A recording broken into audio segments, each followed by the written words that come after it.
Hello everybody, good evening, afternoon, evening. Welcome to the Not United Stand. Hello everybody and welcome to That's Football. We're live for another watch-along. It's going to be Luton against Liverpool. Massive underdogs Luton here. Liverpool with a great opportunity to move into second place and start cementing their place as the real contenders for the title with Manchester City. Aston Villa have just lost. Arsenal lost yesterday. We've got Spurs, Chelsea tomorrow night as a watch-along. But it's Liverpool's opportunity this afternoon. And we're going to be talking about that, of course, as the game kicks off in about 15 minutes' time. But let's talk about what I think is another disgraceful cover-up of poor officiating, which took place in the Premier League last week. It's a bit like deja vu, isn't it? Because it was only a few short weeks ago that we had the Liverpool debacle, where the onside goal was given as offside.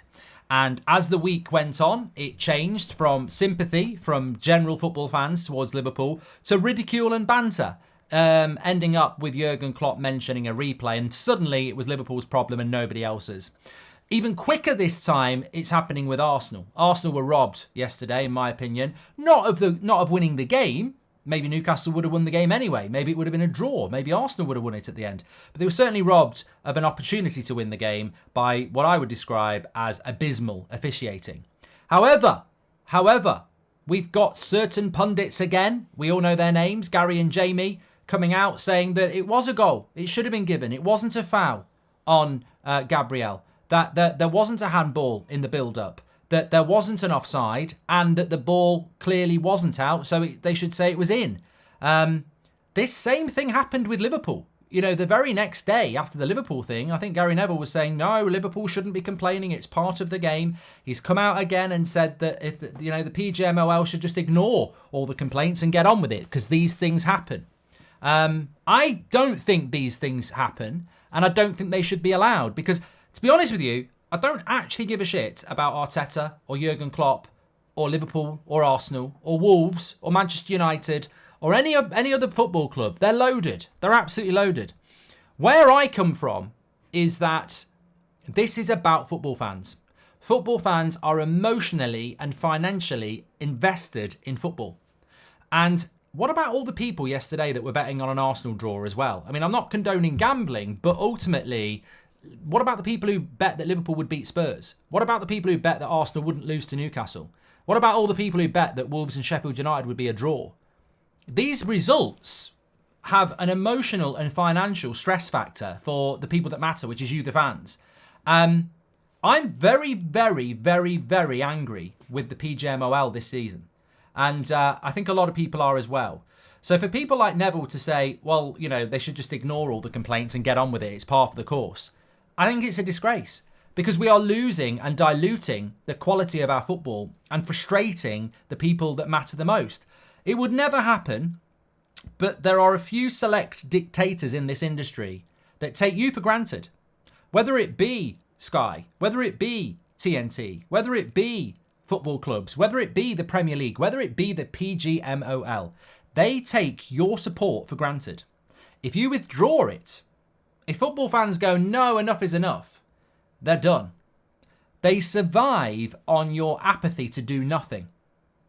Football fans are the most important thing in football. We're just unable very often to do anything with it. They have no faith that you will do anything collectively, so they carry on dictating. But actually, if football fans just went, we've had enough, we're not turning up to football anymore, we're not turning up, PGMOL would be dismantled within seconds and all the people would be sacked. But it won't happen because what they do is, and I think what's happening here is, you get a couple of people in the industry who are respected to sort of back them, and then it divides them, and you have what you have now, where people are ridiculing Arteta and ridiculing Arsenal, the same as they were ridiculing Liverpool a few weeks ago. And the same as they were ridiculing Man United last week when there was a dodgy penalty in the derby. People, they make it about rivalry and then they win. Divide and conquer. The fans together, you can't deal with it. But if you can sort, if you've got Arsenal fans arguing with Chelsea and Man United fans today, like we've seen, PGMOL can go for a Sunday walk and have a roast. You know, we're sorted. That's it. Thanks, Gary. You've sorted that for us, and that's how it goes.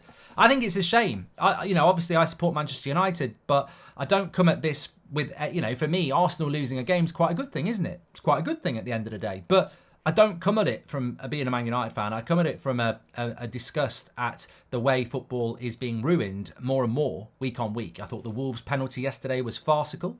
And also as well, let's not forget, you've got Carragher. Let's talk about Carragher for a moment. He's saying that the Newcastle goal should have been given yesterday. It wasn't a foul on Gabriel. Last week in the Manchester derby, he's saying it's soft, but it was a penalty on Rodri by Højlund. So Højlund basically brushes Rodri and a penalty's given. Joel Linton pushes Gabriel and it's not a foul. They're a contradiction in their own gob. Like, this is 6 days apart. It's soft, but it's got to be a penalty.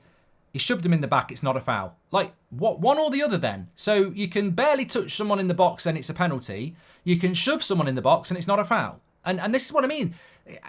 I think football fan content, football fans in general, I mean, you're all football, what you don't realise is you're all football fan content if you've got a Twitter account. People interact with you, it's content. And I think that football content in general is exposing the problems that these people have been able to dictate to for years. If this was happening 30 years ago, you just have to swallow it. Journalists could dictate to millions. No one could come back. But we can come back now and we can say, look, a week ago, you're saying that's a penalty. A week later, in a big game, you're saying it's not a foul. I saw that Gabriel thing. I'm convinced it's a penalty. I'm convinced it's a foul. I saw a still image today which made it even more clear. The ball hasn't even gone past Raya. So there's a good couple of metres before it hits Gabriel. And Joel Linton's hands are fully extended on the back of Gabriel. So the ball's not even made its way to Gabriel yet. It's still got a couple of metres to go and he's already fully extended on his back. I mean, that's the screenshot for me. If he's already into his back before the ball's even come to Gabriel. So how can Gabriel even head it? How can he head it when he's being impeded before the ball even gets to him? So it's a foul, but look, ultimately, it's very, very sad, but we've already lost the battle because people have turned it into an Arsenal thing, like they turned it into a Liverpool thing. But actually, it's a Wolves thing. It's a Chelsea thing. It's a Spurs thing. It's a United thing. It's a City thing. It's an everybody thing, and it's coming to a club near you. Mark, I gave up my Wrexham manager mode in EAFC after losing 12-0 to Man City in the FA Cup, says Bran. And no one talking about the fact that Newcastle goal stood yet was a carbon copy of the United goal versus Brighton, which got disallowed. Absolute shambles, says Alex. And Robbo96 has been very generous with the super chat there. He says, Mark, I agree the officiating in the Premier League is crap, but do you think some of the reaction to decisions last night on Twitter at least creates a toxic discourse? Some Newcastle players have been racially abused as a result of the force, says Robbo. Well, look, I did a video last night quite late on this channel about it and I got ridiculed. I actually said it on TalkSport. I had my TalkSport show last night and I actually got ridiculed for this. I said Newcastle are the victim as well. I think Newcastle are the victim as well because Newcastle had a very good result. I mean, look, I can't move for the amount of people that are Newcastle fans calling me a virgin, a nonce, lay down and die, vile, absolutely vile stuff. And yet, I see Newcastle as a victim in this. I think these Newcastle fans who are sticking up for the PGMOL just because of getting 3 points against Arsenal completely missed the point. And in a couple of weeks when Newcastle get a bad decision and I stick up for them, I hope they remember that. This is not about rivalry. People who are turning this into rivalry, like Neville, like Carragher, like Newcastle fans, in my opinion, completely missed the point that we're all football fans and we're meant to love the game. This is for the betterment of the game. It's not about rivalry. In 2 weeks' time, if Newcastle get a bad decision, I will be on this channel calling it out. It's not about Newcastle not winning yesterday. I think they're a victim as much as anybody else because they've won a game, which is a fantastic win, but many people are like, it's not as good as you think it is because there's a massive shadow over it. It's the same as Spurs against Liverpool. Spurs were a victim in that game. The perpetrators are the officials, not Newcastle. Newcastle didn't give the goal. Newcastle scored the goal and it was given. Fair play to them. If I'm a Man United fan and that happens, I would be humble enough to go, we've got away with it, but I'm taking the 3 points. It's not our fault. Did you hear that the Wolves manager says football is in a bad place as referees still think the Sheffield United penalty was a right call? Refs are a disgrace. Schmidt, I actually think that that penalty that was conceded against Sheffield United by Wolves is one of the worst penalties I've ever seen. And it's a strong indicator of have you played the game. I don't agree. I've had a few people say to me today, oh, who are we going to listen to? Gary Neville, who says it's not a penalty, who's played for England, or Goldbridge, who hasn't played for England and says it is a foul on Joel Linton. Mate, I don't give a shit whether you've played for England or whether you're playing on a pub pitch 2 hours ago. A foul is a foul. I don't know what people think about... I don't know what people think happens on a football pitch when you play for England that's different to what happens on a football pitch when you play pub football. Especially in relation to penalties and fouls. When you play for England, you might see somebody who can finish from 30 yards in the bottom corner with their eyes closed. You might see a player that can skip past 10 players and put it in the top corner. But when you play for England and when you play pub football, a foul is still the bloody same. A push is still a push. An offside is still an offside. So I don't know where this arrogance around I've played the game comes from. I don't care if Franz Beckenbauer, Gary Neville or any other ex-player is telling me I'm wrong or you're wrong. You're not. You're not wrong. It's your opinion. And it's a foul on Gabriel every day of the week, in my opinion. And I don't need to have played the game at a high level to know that, because I've gone up for a corner before and been punched in the mouth. Now, I'm sure you're bloody applauding the person. It was a bloody foul. You know, we've all been on the end of physicality. In fact, it's far more physical in amateur football than it is in real football. But look, we're getting very close to the start of this game. Let me just start running the stats carousel, but I'm sure it's something we can continue on. But ultimately, I just think it's very sad that it comes down to projection of the media to protect the PGMOL. I mean, that's my perception. My perception is valid. I'm not saying there is definitely favours being done by Sky pundits or whatever, but it's very suspicious to me when the day after the Liverpool game, we had ex-player pundits telling Liverpool to just wind their neck in and get on with it. And then the day after the Arsenal game, we've got ex-player pundits telling Arsenal to wind their neck in and get on with it. Is that not a little bit suspicious? Why are ex-player pundits on national TV telling football clubs who've been the victim of terrible, terrible decisions to just get on with it? And why are they so arrogant to be saying to Arteta and Arsenal just to get on with it, and Liverpool and Klopp just to get on with it, when actually the real victims are football fans who spend their time, money and patience watching something they want to enjoy to have it ruined by shit officiating? That's the thing that gets on my nerves. It was such a travesty that Dunk's goal was disallowed. VAR is killing the game, says Gazzy. Well, I've not even had a chance to look at that line, mate, but that was an absolute worldie. Anyone else having a shock or an FPL this week, says professionally pessimistic. Oh, mate. You know, you just reminded me. So my front three are Haaland, Ferguson and Watkins. No goals. My midfield is Mitoma, Salah, Son and Saka. My goalkeeper was Areola. And my back three was Colwill, Saliba, Lascelles would have got me a clean sheet, I suppose. So, yeah, I'm not doing particularly good. I can tell you what I'm actually doing officially. Let's have a look. I've got 26 points. Average is 22. Highest is 101. 66 points off Doku, captain. Fuck off, you jammy bastard. You absolute jammy bastard. There ain't no way.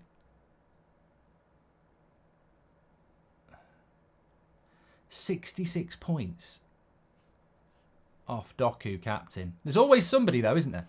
There's always somebody. Okay, let's have a look at the team news that's going round for you. This is going to be a tough game for Luton. Kaminsky, Oshu, Lockyer, Mengi, Kabor, Barkley, Nakamba, Townsend, Doughty, Morris and Ogbini. And then you've got more familiar names. Allison, Trent, Konate, Van Dijk and Gomez. Gravenberch, McAllister and Szoboszlai, and then Salah, Nunez and Jota. I fancy Nunez to score today. Did I have him in my Goldbridge predictions? I did. I've got Nunez today to score on Goldbridge. I had Watkins, Mitoma, Wilson, but I have got Nunez. Okay, let's see how it goes. What a shock as well. What a massive shock in the Premier League this afternoon. Nottingham Forest have beaten Aston Villa. I mean, really, from a Man United point of view, the results have gone pretty good for us. with some of the results we've had so far. We've got Man United are currently, 5 points off 4th, 4 points off 5th, 2 points off 6th. Got Luton next week ourselves, but Villa, a massive opportunity for them. Of course, they would have been in 3rd place if they'd won today. But Liverpool can go joint 2nd today. In fact, they would go 2nd. They've got better goal difference. So Liverpool could literally put themselves in the box seat and go 2nd. But we're up and running here. First time I've actually watched a Luton game, to be honest with you. And it's not about rivalry, but fans are way too quick to shout corruption. The rules need to be black and white, no pun intended. Simplify them, says Gandalf. Yeah, I mean, I think there are so many different levels to the mistakes that we're getting. I think HP says, what do you think about VAR and should they remove it? I would remove it. I don't think it's fit for purpose. You'll still get lots of mistakes without VAR, but we're getting lots of mistakes with VAR. But look, the Sheffield United penalty against Wolves, it's not a penalty. The Sheffield United player has moved his leg to get contact. It's simulation. He should actually get booked. It's just never a penalty. So that's just crap officiating from people who don't know what they're on about. The offside for Manchester United against Fulham was a subjective offside, which means it's individual interpretation as to whether Maguire impacts on the goal, which he doesn't. So that's just terrible decision making again. It's not actually VAR that's the problem, it's the people who are running it. The technology is there for certain things. I mean, goal line technology is fantastic, isn't it? You've got no human error. I think VAR is fine when you rely on the technology. But where we have the problem is where humans get involved.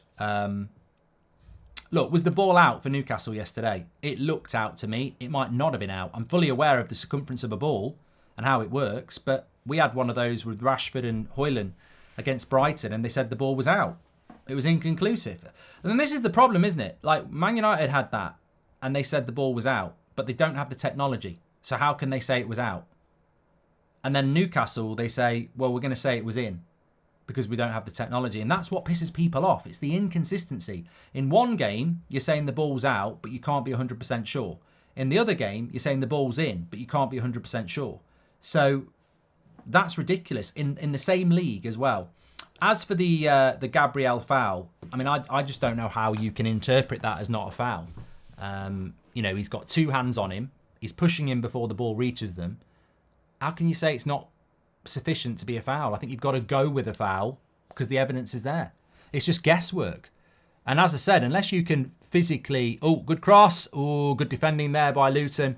How many goals do we think Liverpool might win by today? I don't know. Eddie says, can Luton win this? No. No. I'm looking forward to Chelsea Spurs tomorrow because I think that game's going to be a lot closer than people predict. If Spurs win that, I'll be very, very impressed. And it's going to be a tough game for Spurs tomorrow night. But this for Liverpool really is a chance for them to show, because they're playing Man City straight after the international break. I think it's a lunchtime kickoff. So this is where Liverpool need to start, motoring. Sheffield United's penalty is similar to the one that Rashford got versus Forest, says Mazem. No, I don't think it is. I know what you're talking about. The Forest fullback puts his leg out to make a tackle and completely mistimes it. It's nothing like that. The Sheffield United player moves his leg into the Wolves player. David says a sending off for a Liverpool player is Luton's best hope.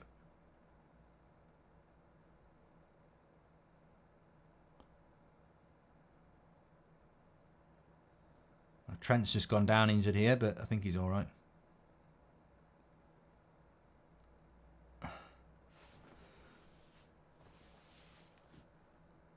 Hi Mark, were you invited to be on Agree to Disagree with Lad Bible? And if not, why do you think you were never invited onto it, says Joe Barnes. Oh, a shot from Luton there. I've never been invited on it, Joe. There could be a multitude of reasons. Fear. Some people are scared of having a conversation with me, which I find odd, really, because I don't bite. And I just love football and I love debate. And I suppose some people take it personally in the industry and don't like it. But no, I've never been asked onto it. Could be financials. Maybe they can't afford me. I don't know. There's a lot of fear in this industry. They like to keep it to the status quo, which is why you get prats like Danny Murphy bitching on radio when he's never met me because he's intimidated and jealous of what we've built, and they don't understand it. Luton shot first. That is impressive. Well, we just had a shot for Liverpool there. Palmed round for a corner. I think it was Nunez with the shot. So Liverpool, I had Van Dijk to score last week. If he scores this week, it'll be bloody typical.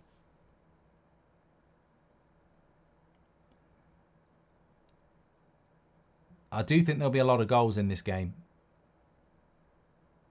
But at some point, Luton have got to start winning, haven't they? I was looking at the league table today. Let me just get the Stats Carousel running round. Remember, Stats Carousel is sponsored by OneFootball. You can download that for free. Links in the video description.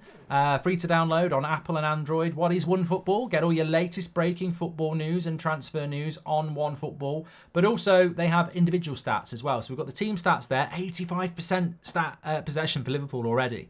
85. How high could that go? But they have the individual stats as well for the players as well. So check it out. Big shout out to OneFootball. Are you doing fireworks to celebrate a win? Says Jacob. I'm not going to a fireworks party till next Saturday, which I find really weird. It's bonfire night tonight in the UK, but there's a lot of people having bonfire parties next Saturday. Why would you not do it last night? I don't know. I'm not in charge. I suppose it is what it is at the end of the day. Yeah, but I was looking at Luton, as I say. The interesting thing about Luton is that they're actually not bottom. Burnley and Sheffield United are below them. Because obviously Luton got that amazing result away to Everton, didn't they? Which I think stunned the world. You know, it was a fantastic result. And nobody can deny, you know, what a great result it was for them at the end of September. But you look at their next few fixtures. They're at Old Trafford next Saturday. Then they've got Crystal Palace at home. Then they've got Brentford away. Then they've got Arsenal at home. Man City at home. Bournemouth away. And you just... I mean, look, Sheffield United's Luton is Boxing Day. And you look at Luton and you sort of think, where is their next point going to go from? Where are they next going to get wins? It's just...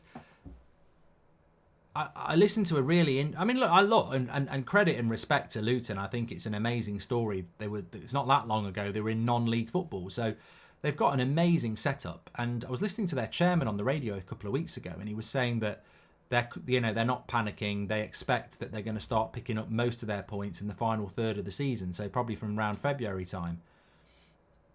And if that's the plan, and they do it,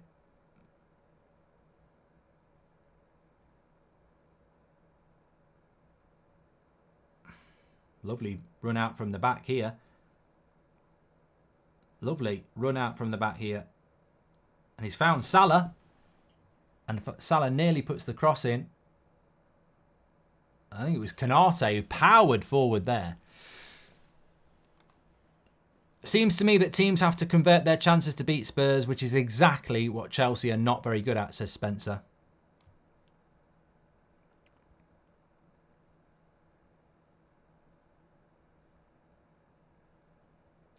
Newcastle United clip says, you are the reason Joe Willock was abused yesterday. Hope you're happy. Didn't even know Joe Willock was abused yesterday. So don't even know what you're talking about. And yeah, I don't get the correlation at all there, mate. I've got no idea what you're talking about. Grow up.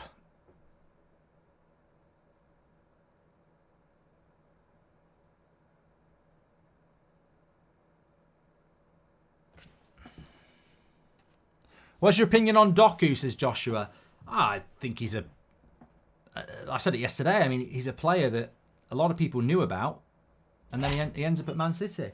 All right? Yeah. Is that real? Yeah. What do you think it would be? Real what? Don't get what I mean. What, is it real football or FIFA? FIFA. No, it's real. It's not a computer game. I'm not even controlling. I've not got no hands. There's one right there. It looks like you're just watching a video when it in football. But it's real people. Switch light back on. Oh, thanks, mate. What colour? Just turn it on, it'll come on. I know. Blue. You like blue now? I like blue now, yeah. No, my second favourite colour's blue. What's your first? Red. Yeah, good. In real life, it actually is. In real life, yeah. He's full of himself this weekend because Harry Maguire played well.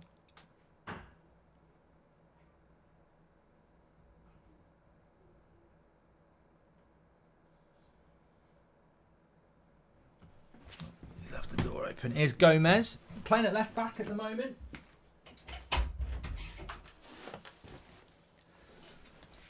Nice little ball into Trent.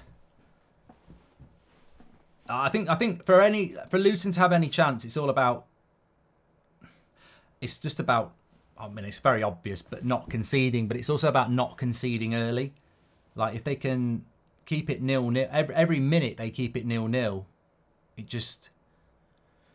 There is a psychological thing for the bigger teams, isn't there? That you're playing against Luton, you'd expect to win, and then if you haven't scored by half time, you start to panic a little bit, you know.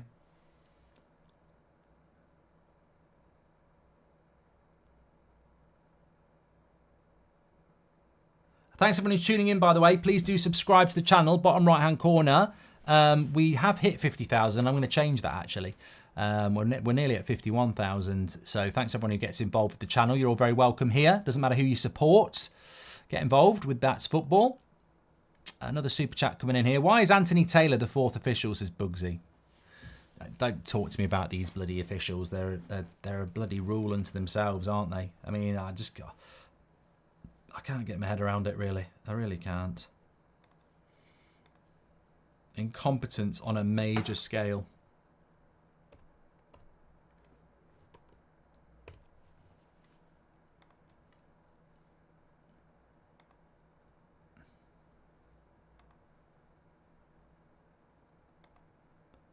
There we go. Lovely stuff.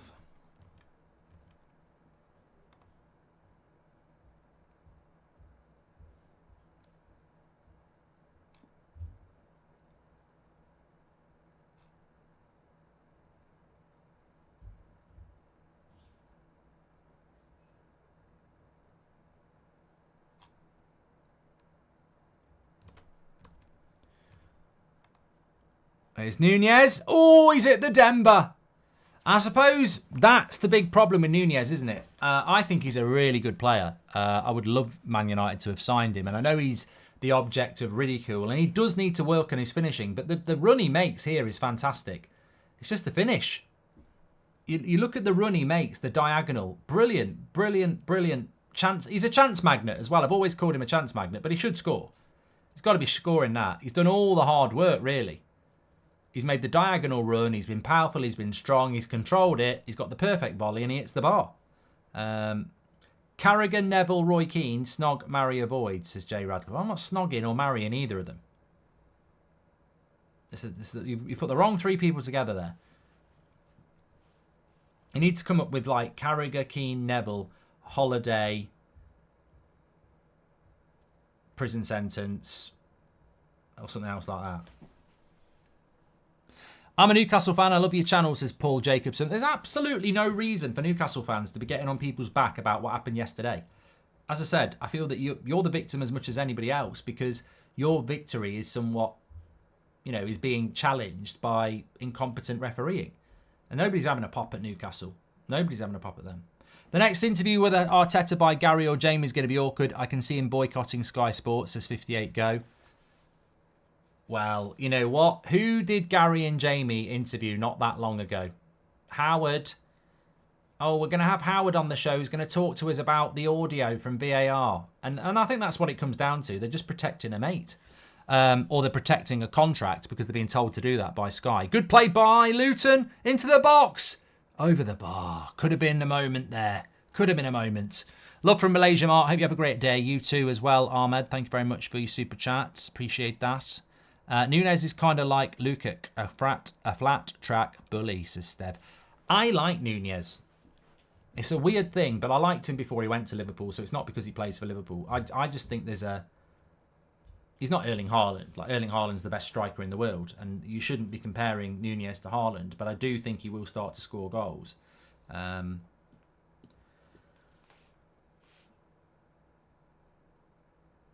He's got all the attributes. He's strong, he's big, he's quick, he's got a nice touch, but yeah, Liverpool should be 1-0 up here.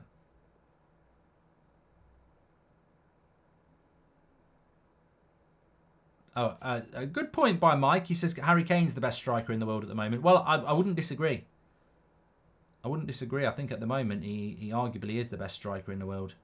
And fair play to him as well. Another shot by Darwin Nunez. Salah's, I think they're getting a bit pissed off with him though, because he just keeps shooting from far out. You won't believe this, but EA have given me Liverpool 3 games in a row. I can't speak away. Champions League semi-final, home Premier League, and home in the Champions League semi-final, says Jack Glancy. Well, as long as you haven't got City, game cheats for City massively this year.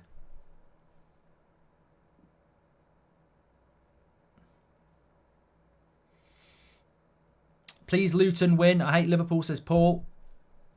And top of the morning to you and Seb, Mark. Much love, says Ankit. Thank you very much.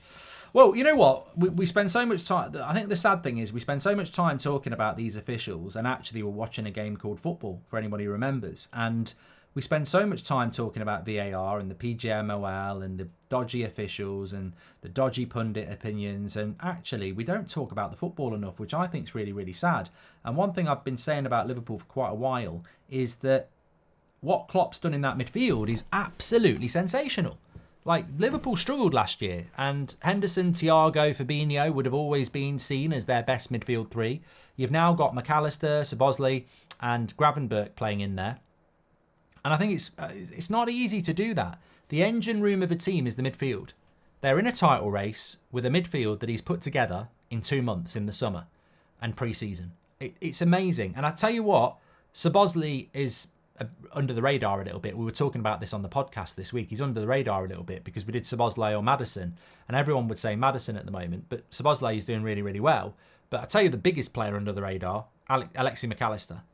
The job he does for that team is massively underrated when you consider how people, have got a permanent hard-on for Rodri and what he does for Man City, which is incredible, when Alexis McAllister is basically doing the same job. I'm not saying he's as good as Rodri, but he is doing that sort of a job and gets hardly any mention at all. Here's Luton on the attack. And then I have Arsenal and Spurs in the Premier League, says Jack. Good luck, Jack. Liam says VAR won't let us score because they want Ten Hag sacked, says Liam.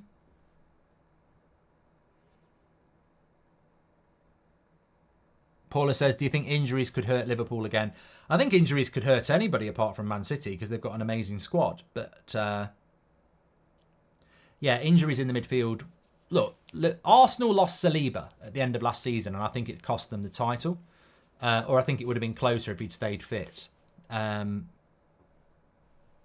Master says, everybody's riding Szoboszlai. He's not under the radar.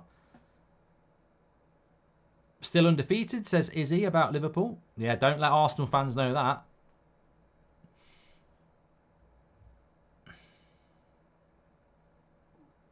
I'd be happy with this first 20 minutes if I was Luton, though. Aaron says, I think if Salah gets injured, our season is over. And Smokey says, facts, McAllister does the stuff under the radar. I have to stretch me back here. 20 minutes in. Pint with debate with, play with. Keane, Carragher, Neville. You have to pick where the pint is being drunk, the topic of debate, and a game to play in, says HCT. Okay, I'll come back to that in a minute. Let me just stretch me back out. It's not going anywhere, is it? Oh, Liverpool lost against Spurs. Yes, good point, Purple. Everybody's lost a game in the Premier League. The Invincibles is safe for another year. I think it'll be safe for a very long time as well.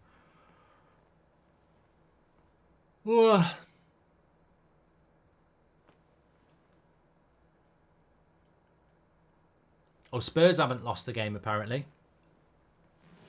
I tell you what, if Spurs go unbeaten all season, I will donate 10 grand to anything. If Chelsea lose, not anything, obviously, I'm not donating it to something dodgy, but any charity. If Chelsea lose, will Sky Sports be all over Poch? No, the honest tiger. I think we all know that. Here's Jota. Oh, look, supposedly was going for the return. Look, there's no way Spurs are going to go unbeaten all season. Even Spurs fans know that. They're not going to go to Anfield, the Etihad,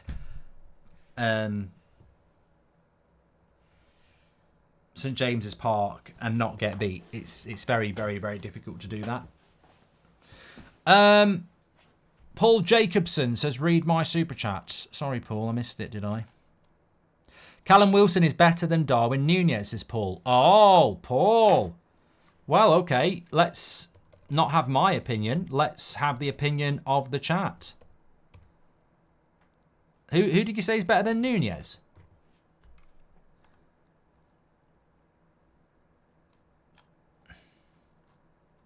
Free kick to Liverpool here. Yeah, okay, there you go, Paul. Your vote's up and running. Cross from Liverpool, headed away. Bang, Salah over the bar. What's wrong with this ball? It's like a balloon. Everybody's kicking it over the bar. They think they're playing rugby. Rugby World Cup's over, lads. Nunez has gone and hit the bar. Salah's wild over the bar.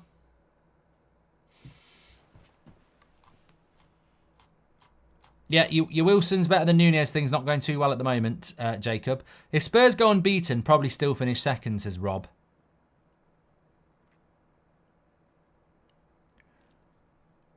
They're using the World Cup ball, says the chat. Let me just answer this question. And then I've got Arsenal, Spurs, Watford and City in the Premier League. And if I somehow get to Champions League final, I'll have Milan or Man City. EA hate me, says Jack. He's really getting into his career mode, Jack, isn't he? Right, losing Salah is not an excuse for Arsenal to lose points against the poor Liverpool, Southampton and West Ham, Mark. That was mentality.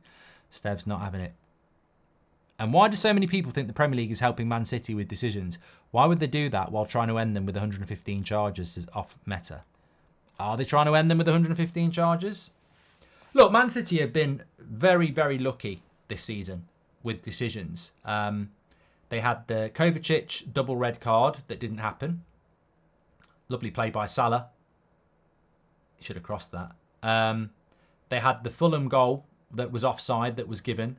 They had a penalty last week that nobody ever gets given in the penalty box against United. So they've been very, very lucky, Man City. They've had a lot of decisions go their way so far. Urud says, just a reminder about Ten Hag. Don Revie had genuinely 2 bad seasons with Leeds before they got promoted and started their golden age. Good point, Urud. And those are Liverpool fanboys, says Paul Jacobson. I don't know where that super chat's gone about pint with and all that jazz. I can't remember what the third option was. It was pint with, play with, and debate with. Was it?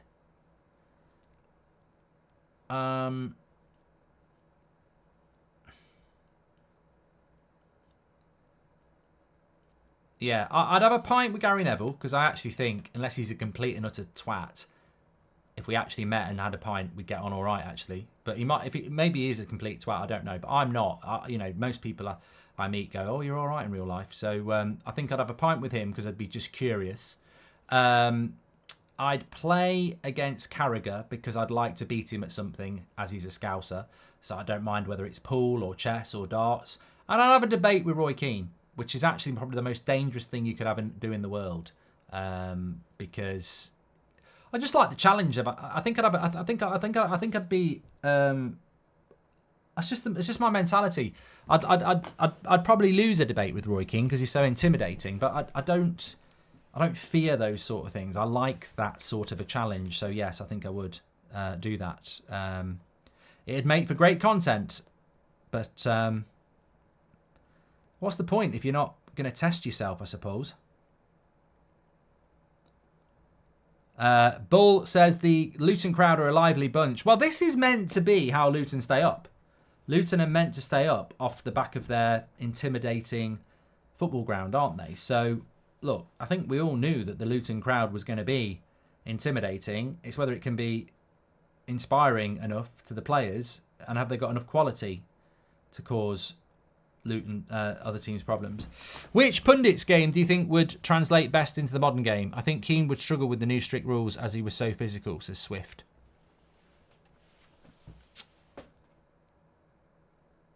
I think Roy Keane would be able to adapt to the modern game. I think technically he was a good footballer. I'm trying to think which pundit would struggle. Oh, McAllister into Darwin Núñez. And good defending by Luton there.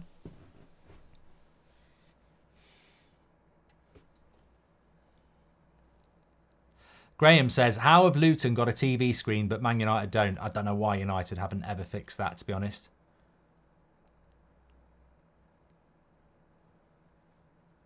Man City are playing Tottenham as well soon. Andrew says it's quite quiet in the Luton ground today. I do like the Luton ground, though. It's very... you could almost be in the 80s, couldn't you? It's a real...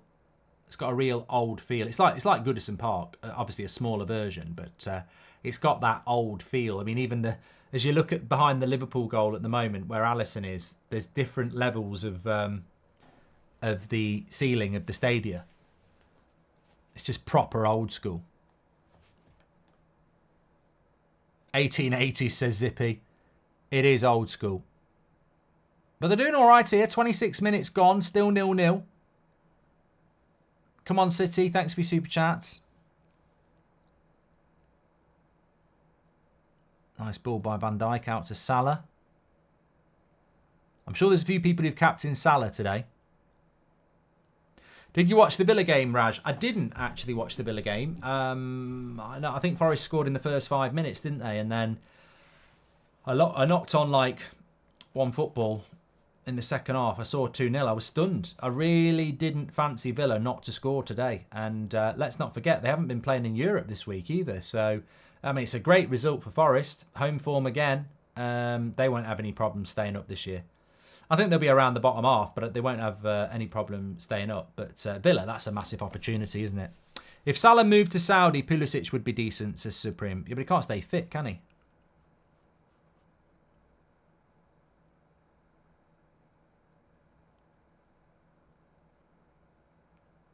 Villa were crap, says John. Well, look, you know, from a United point of view, you look at that league table, and if we can get some of our players back, top 6 is back on again, isn't it? Maybe even 4th. There was a bit of a gap opening up, but I think that... I think Man City are going to be feeling very confident again. Oh, dodgy pass by McAllister there, and Luton come away with it. He's done well, but no, he's given it away. Gravenberch, who I got to say, Gravenberch was a player at Ajax I really liked. When he went to Bayern Munich, I was disappointed. When Bayern Munich said he was for sale, I really hoped United would go for him. And I think he's going to be a brilliant signing for Liverpool again. I mean, if Liverpool's midfield works out, which it has done so far, the average age of that midfield three of Szoboszlai, McAllister and Gravenberch has got to be about 22, 23, hasn't it? When you put it together.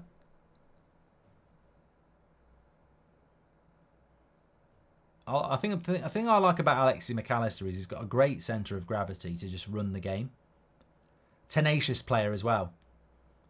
Bourbons or custard creams, Mark? Says Martin. I think I'd probably go for the bourbon, you know? I think I probably would. I'm just going to end this either or. We've got 72% for Núñez and 28% for Wilson. It was a request. I personally think you're right with Núñez over Callum Wilson. What do you think of vaping, Mark, says Avish? I wouldn't do it. I don't think the technology's there to tell us... Oh, thank you very much. I don't think the technology's there to tell us what it can do in 20 years' time. I saw a video of a moose carrying the decapitated head of another moose in its antlers. Let's see your polar bear do that, says Rob. Here we go. Here we go. Don't come at me with a moose. A moose could kill a bear with a well-placed kick or by using its antlers. A bear has to chase the moose down and then take kicks while landing a bite on its neck and bringing it to the ground. That would be the most likely outcome, though.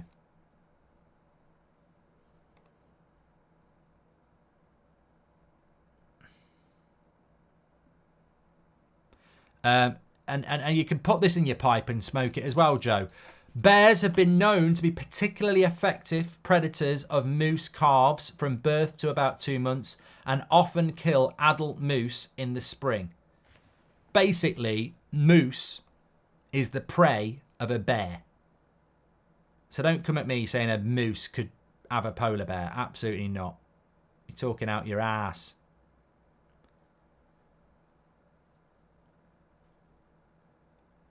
Hi Mark, what's your score prediction for the United game on Wednesday? Says F1 David. Well, I'm on here tomorrow night for Spurs Chelsea, 8 o'clock watch along. Tune in for that. And I'm on here on Tuesday evening, early evening, for Newcastle against Dortmund. I think it's 6 o'clock kickoff. And then obviously United stand on Wednesday. I think United will beat Copenhagen on Wednesday. We need to anyway to have a chance of going through, and I think we will. I think we'll win against Copenhagen and we'll win against Luton, and then hopefully start to get some players back. Locke, thank you for your chat. Is tea or coffee, guy? I'm on the cup of tea at the moment. Ica. Hi Mark, what's your score prediction? We've done that one. F1 David. Big shout out to the podcast, says Craig Peter. Great content, full of passion and soul, which is solely lacking in all the money bags. I've played the game productions. Keep doing what you do. Class act, says Craig. Look, I do like some of the other podcasts out there, but it is very... I don't know how to say this without being offensive, so I'll just say it. There are a lot of ex-players doing podcasts these days, and I think they're all a bit samey because it's all about, oh, when I played the game and this, that, and the other, and that's great. That's great, but I'm not about that. I'm about, I don't know what I'm about really, but, certainly not available to be bribed or bias. I want conversation about football. I love football, so that's what pisses me off about people who make it about rivalry when it's... I don't care about Newcastle or Arsenal last night. It could have been Luton against Liverpool today. I'd still say it's a crap officiating, and I think that's where we go wrong. People just... they want to make it about rivalry, and it's not. It's about officiating. It's you've got to be consistent. Got to be consistent. Alanga's looking really good at Forest, says Joe. No, great. Great. He's not going to be the first player to leave a big club and then make a career, is he? Jimmy says hyenas come in packs. Ooh, I wouldn't like that. I'd rather do it on my own.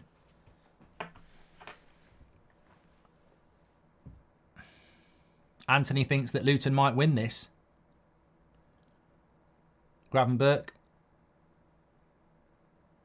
Oh, good save by the keeper. Anthony, that was very, very nearly badly timed because I think Jota gets a chance there, and it's he probably should go for the other corner here. He goes for the other. You've got to go for the other corner. What did you have for dinner, says Jack? Oh, I had a lovely chicken roast, or as some people call it, roast chicken.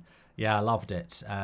Bread sauce, which is elite. Chicken, lovely roast potatoes, roasted butternut squash, which was really nice as well. Peas and carrots, lovely, absolutely lovely. Lovely gravy as well. I call this the season of red wine and roast dinners.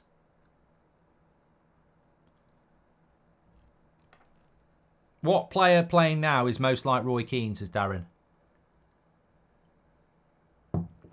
The player on this pitch would be Alexi McAllister. If that's what you're talking about. Can you do a watch along for Spurs Wolves, please? Might be too close to the United Luton game, though. What animal would you rather be, a great white shark or an orca, says Bunnings?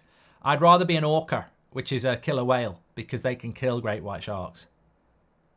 What's wrong with him? He can't see. He's going like this.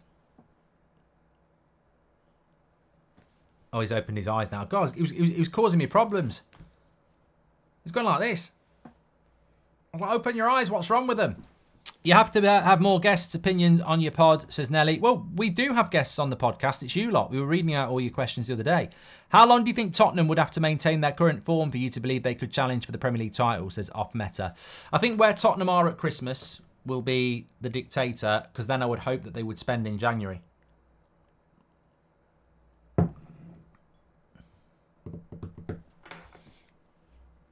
Cruise to United rumours has it. What do you think? Where's that coming from, Solomon?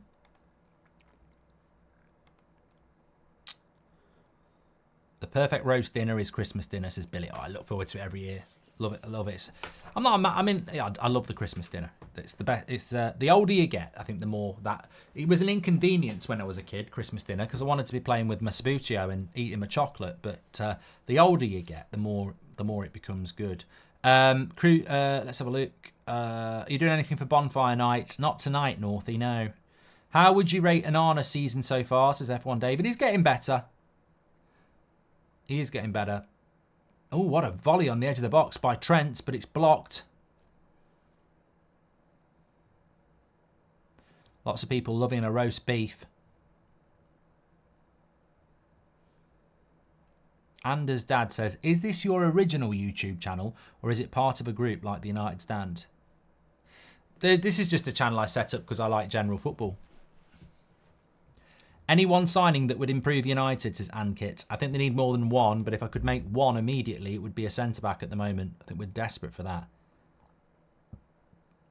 Is it too early to play Christmas songs? Yes.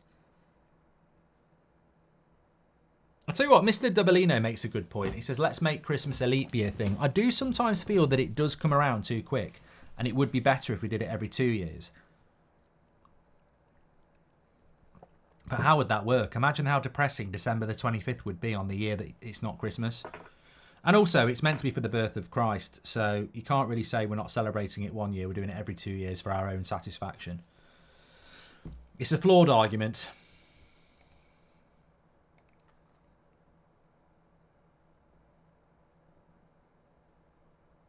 Do it every 4 years like a World Cup, says Greg. It's a birthday, says Supreme. We've upset the religious peoples now. It's a terrible idea, says Isaiah. Jesus wasn't born on December the 25th, says Cars. Fire Up says, I wish it was Christmas every day. It's a bit like a song, isn't it?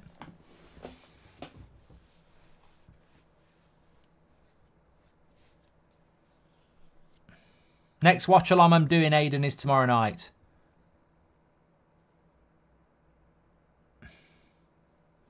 Spurs-Chelsea. Mark, I'm a media supervisor at Woburn Safari Park. Left you an email for some content for us to work on since you're such an animal buff. Matt Tosland, thanks. Oh, this sounds great. This sounds absolutely brilliant. Have you got any polar bears? Can I punch a polar bear? Nah, I wouldn't really do it. It's animal cruelty, but there is a bit of a standoff between me and polar bears. I mean, it wouldn't be much of a standoff in reality because it'd tear me apart in a few seconds. Actually, I was having this... I mean, he's not here. I actually had the conversation with him, so it doesn't matter. So Seb's 6, and we were watching telly in my bedroom the other day. He was watching like Bluey or something, and he said, if a polar bear came into this bedroom now, what would you do? And I said, well, I think, you know, if a polar bear comes into this bedroom right now, you need to open that window, climb out the window and go. And he said, well, what about you? And I said, well, you know, I'll just have to try and fight it and buy you a few seconds. He says, how many seconds do you think? I said, 2, probably 2. If not Ten Hag, which manager would you have? Says Ankit. Lewis is back.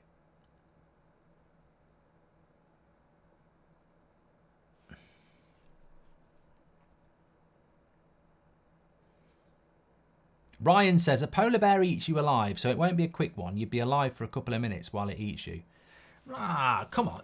Why, Ryan, have you been ate by a polar bear then? Have you come back to tell us what it was like? They're not going to start eating your ankle and you're lying in pain going, oh my God, he's moving up to my knee. Oh no, not my balls. Not my balls. The pain, the pain. Like, I don't think that happens. I don't think it takes a couple of minutes for it to kill you.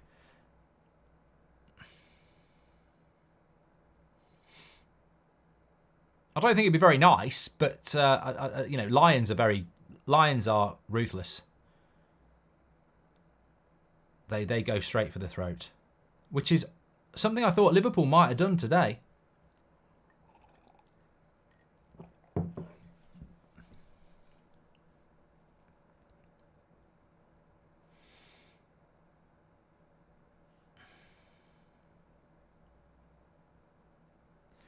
Joanne says, give us an analogy of this game, Mark. Well, for Liverpool, it's a little bit like going out on a night out and on a promise that you're going to get the goods. And then you go out and the parents turn up and you're watching the opera and all you get is a little bit of a smile and a kiss on the cheek. What was promised is not being delivered. Whereas from Luton's point of view, it's a little bit like walking into a room expecting a beating, and actually, they've laid on a surprise party for you.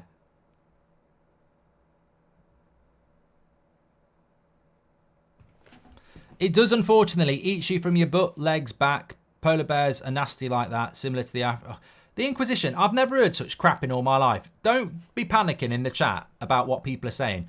As if a polar bear comes and attacks you, says, roll over, I'm going to eat your arse first. Some people quite like that. There's categories for that on certain websites. Roll over. Roll over. I'm going to eat your legs and then I'm going to eat your arse. And you're just going to lie there and put up with it. I'm bloody well not. I'm bloody well not. If you start on my arse, I'm going to start farting. 1, to put you off, and 2, because I'm literally going to be shitting myself anyway. Yeah, I wouldn't want to get ate by a dog. You know when you hear them news stories about dogs killing people, I always think that would not be nice. I have been bitten by a dog.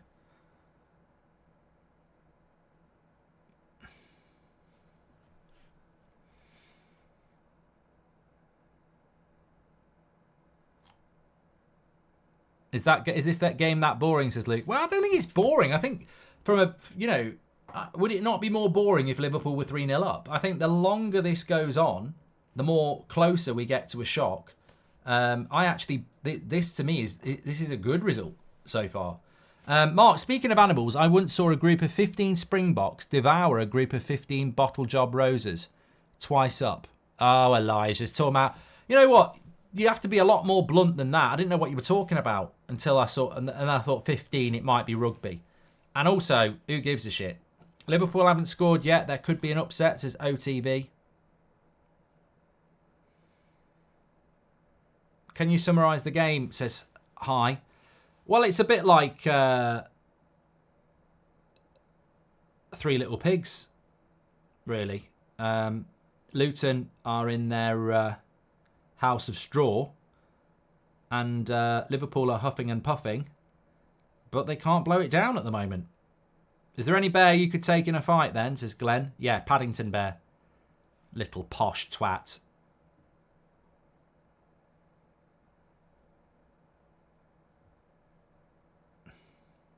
I tell you what, you can shove your marmalade sandwich up your arse, you posh little shit, living in a nice area of London. There's a food crisis going on, you know. Oh, referee! What's he gonna? Yellow. Yeah, yellow. I don't think it's a red because McAllister turns into it, but it was a bad tackle, but I don't think it's anything more than that. Still brushing your teeth with warm water, Mark? Oh, I don't know. I mean, I am, Matthew, but let me just have a look at this. Needs slowing down a little bit. I don't know. I think it's a yellow. Yeah. Well, Nakamba's had a yellow, but I think it was a yellow. Havertz was worse.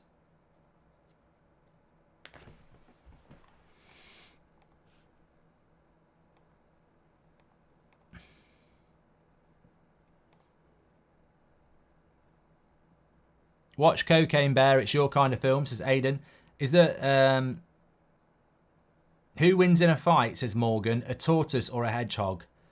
Morgan. That's like watching bloody Luton play Sheffield United, isn't it? A tortoise against a hedgehog.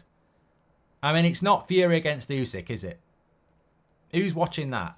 A tortoise against a hedgehog. Oh my God. The drama. Toes for fingers or fingers for toes? I don't like those questions, Will. I don't like them. Not answering it. Don't like it at all.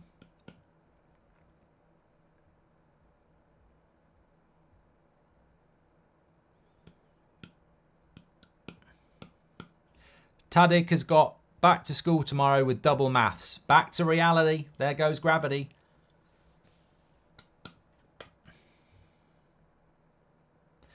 Phoenix says Sonic the Hedgehog would be a pretty badass fight. I'm trying to think of a famous turtle. Oh, I've just thought of one. Sonic. I've just turned this into a great fight. So we thought a hedgehog against a tortoise was rubbish. Sonic the Hedgehog against Leonardo, the Teenage Mutant Ninja Turtle, with his 2 samurai swords. Who'd win that? Well, you'd think that he's going to chop him up with the samurai swords, but if Sonic gets that spinning thing going round with his sharp back, I don't know who wins that. Regard says, have you ever been chased by a dog? I'm not really scared of dogs, to be honest, but that doesn't mean they wouldn't rip me apart. The trouble with dogs is they normally go for your legs, and then they got you down.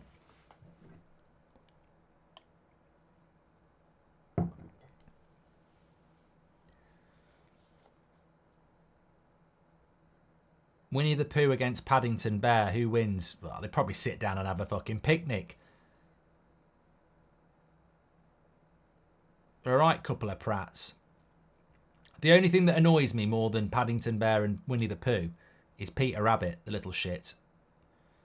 Look at me! Look at me! Look at me! I'm a right show off in my little blue jacket. Look at me! I'm having a right laugh. Look at me! I'm nicking some lettuces from Mr. McGregor's garden. Come here, you little shit! Come here! I'll get him round the collar like Casemiro grabbed hold of that Palace player. I'll say, listen to this, you little shit. You think you're it?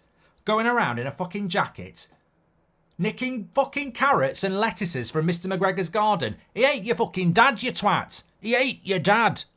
Hopping around like Billy Big Bollocks, nicking lettuces and cabbages from his garden. He ain't your fucking dad. Ate him and put him in a bloody pie. And you think you're getting the last laugh? He don't give a shit about you nicking a fucking lettuce. He ain't your dad. Grow up and do something a little bit more hard-hitting, you little shit. And take your jacket off. JJ says fight Paddington, Yoga Bear, Care Bear or Pooh. I think Yogi Bear is probably quite hard, Jay. I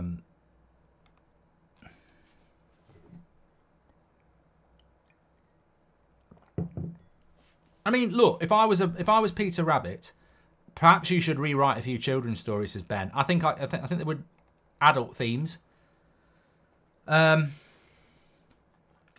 Given who's saying to going at it like rabbits. But look, if I was Peter Rabbit, I wouldn't put a jacket on and I wouldn't be nicking the murderer of my dad's carrots. I'd be shitting in his pie and clawing his eyes out. Worst thing to get eaten by is a snake as it wraps around your body to crush it and then swallows you, says Schmidt. It's half time here. And on that bombshell from Schmidt about snakes, it's 0-0. It's halfway there. For Luton, it's Bon Jovi time. Living on a prayer. They're halfway there. It's 0-0 at half time. Not a lot to talk about. Not really any clear-cut chances. Best chance of the half coming from Darwin Núñez. That's why, at this level, Liverpool fans will quite rightly say Darwin's got to be scoring those goals. Because if he scores that goal, what point of the game was that chance? Pretty early on. But, yeah, I think it's interesting. I got bit in the face by a dog. Quick but lethal, says the G-Man.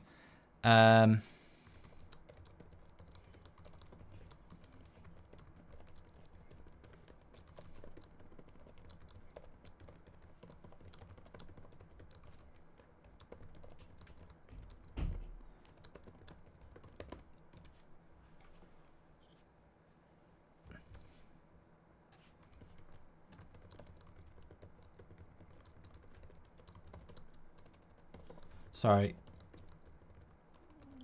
Make sure you subscribe, by the way. Bottom right-hand corner. Why do you hate Paddington Bear? I don't hate him. I just think he's a bit of a posh twat. Who would win in a silverback, full-grown alpha male gorilla or a big boy polar bear? His brother, Westminster Bear, on meth would give you a run for your money, I think, in a fight, says Bunnings. And According to statistics I'm looking at, Højlund has not scored a goal in the Premier League this season. If true, this does not mean he is useless with the team he has behind him. He's got potential. Well, he didn't even have a chance yesterday. Rasmus didn't even have a chance. But, you know, you can't score goals if you don't have chances. And this is something that people don't want to acknowledge. But let's just go back to the stats here, because we have got a football game to watch. And that game we've been watching so far is Liverpool against Luton. Could we get a shock here?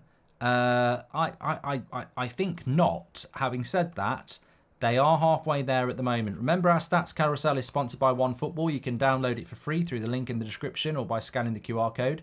Get all your latest breaking football news there. Plus, they individualise the stats as well, so you can go into the game and have a look at what individual players are doing with their pass rates, etc. But in general, 73% for Liverpool. 11 shots to 4, 3 on target to 1, 2 corners to 0. I think Liverpool need to do a bit more. Their passing accuracy is very good at 89%. Obviously, Luton's is very low, but Luton are going to play this game on the counter, of course, and they're not going to get to counter that very often. But defensively, I think Luton have done quite well. Obviously, from Liverpool's point of view, it's all about patience and probing and, you know, keeping the head straight, etc. But as I said, that chance for Darwin, that Darwin Núñez chance, does everything right apart from the finish. But if he scores that goal, the whole game's different, isn't it? And I think that's where Klopp and Liverpool fans want Darwin Núñez to be. They want him to be in that position where one chance, one goal, because it just changes the game. Wakas says, a dog bit me, a rooster has chased me, and a cow has tossed me in the air. Should I get pet insurance, says Wakas. Well, not unless you're a dog yourself. And the Inquisition says, I got chased by a dog when I was 5. I remember running around my mum's legs while she was also screaming. Neither was harmed. Don't remember much after that. Thank you, Inquisition. And name 3 same-size mammals you would beat in a fight, says NA. Yeah, I'm not here to get complaints from the RSPCA. I'm not looking for a fight with an animal. I'm a superior being to them, intelligence-wise, and I don't think you solve anything with fights. So, look, if there's polar bears out there looking for a bit, then at the end of the day, I'd say, all right, then, you can beat me in a fight. But can you beat me at football? No. Can you beat me at chess? No. Can you beat me in a go-kart? No. I can beat you at more things. Why is fighting the most important thing that you're obsessed with? And it'll come back with, well, it's survival of the fittest. And I say, all right, then, I'm more intelligent than you. I've bought myself a gun. What are you going to do now? What are you going to do? Come on, come at me. Come at me. Come at me. I'll wait right till the end, because the closer you are, the more your head's going to get blown off. Bang! It's I don't know why people are obsessed about what animals they can beat, because ultimately, don't put yourself in that position. Lewis says, I was caressed by a squirrel outside Greg's. Did you see that clip of that squirrel that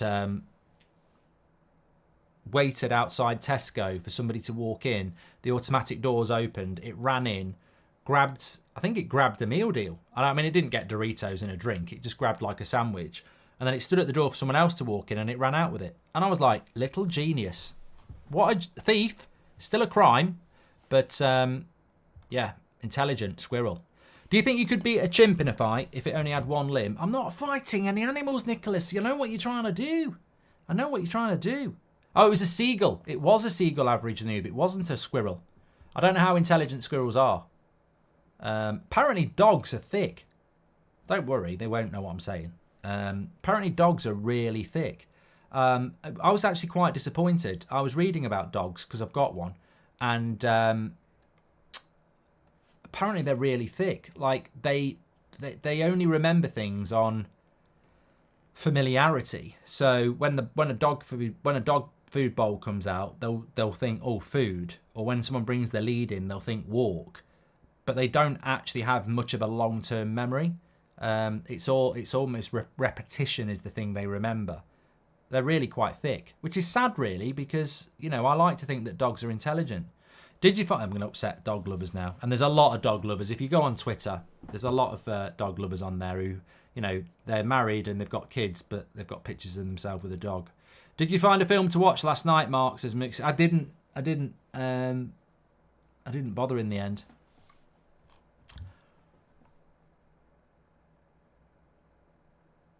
The faith your son has in Maguire is paying off, says Divine. He's a genius. And chimps are very aggressive. They can tear your arms off. Look at the story of Jarvis the chimp, says Nigel. And I managed to beat off a lion once, says Glenn. Oh, that's disgusting. Wanking a lion off. What? Why do we want to know about that? Yeah, he says, I've got banned from the zoo and added to an offender list. You should have done, Glenn. It's disgusting.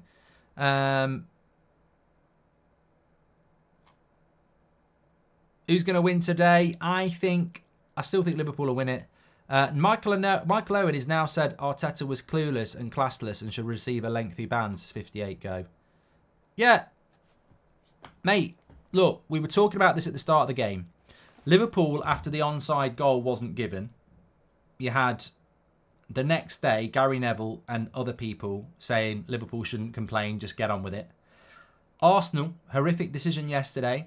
Arteta says it's a disgrace. You've got Neville, Carragher saying get on with it, and now you've got Michael Owen saying get on with it, if that's true. Who does the show with Howard Webb? Michael Owen. Who's had Howard Webb on their show? Gary and Jamie.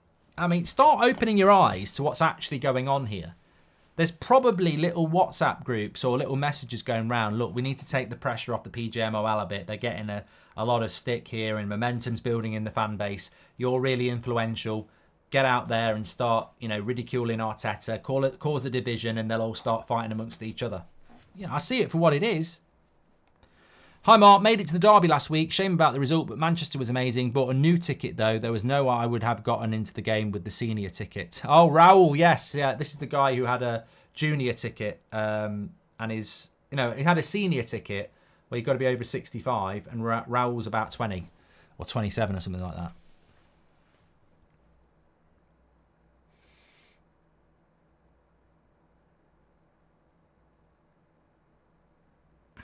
Apparently 5 cars have gone out the F1.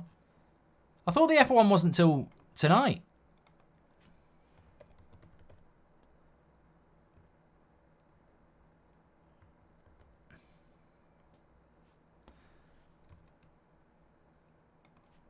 I don't know whether I'm right or wrong on that, but...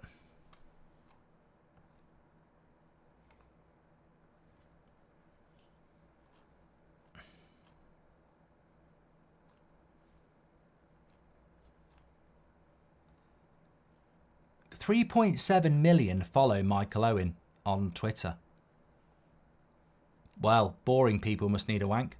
Mark, could you beat a 6-foot pigeon? Oh, I wouldn't like that. Pecking prats. The clerk put it in the wall on formation laps, as Tim. I don't watch F1 anymore. I used to watch it. I don't watch it anymore. Most people here would get mauled by a Canadian goose, as Jimmy. And how many otters would you have to team up with to dispatch an alpha male polar bear? And what formation would you use, etc., says Jane Radcliffe. That's a good question. Life's too short to be figuring that one out. United shouldn't sell United and buy City.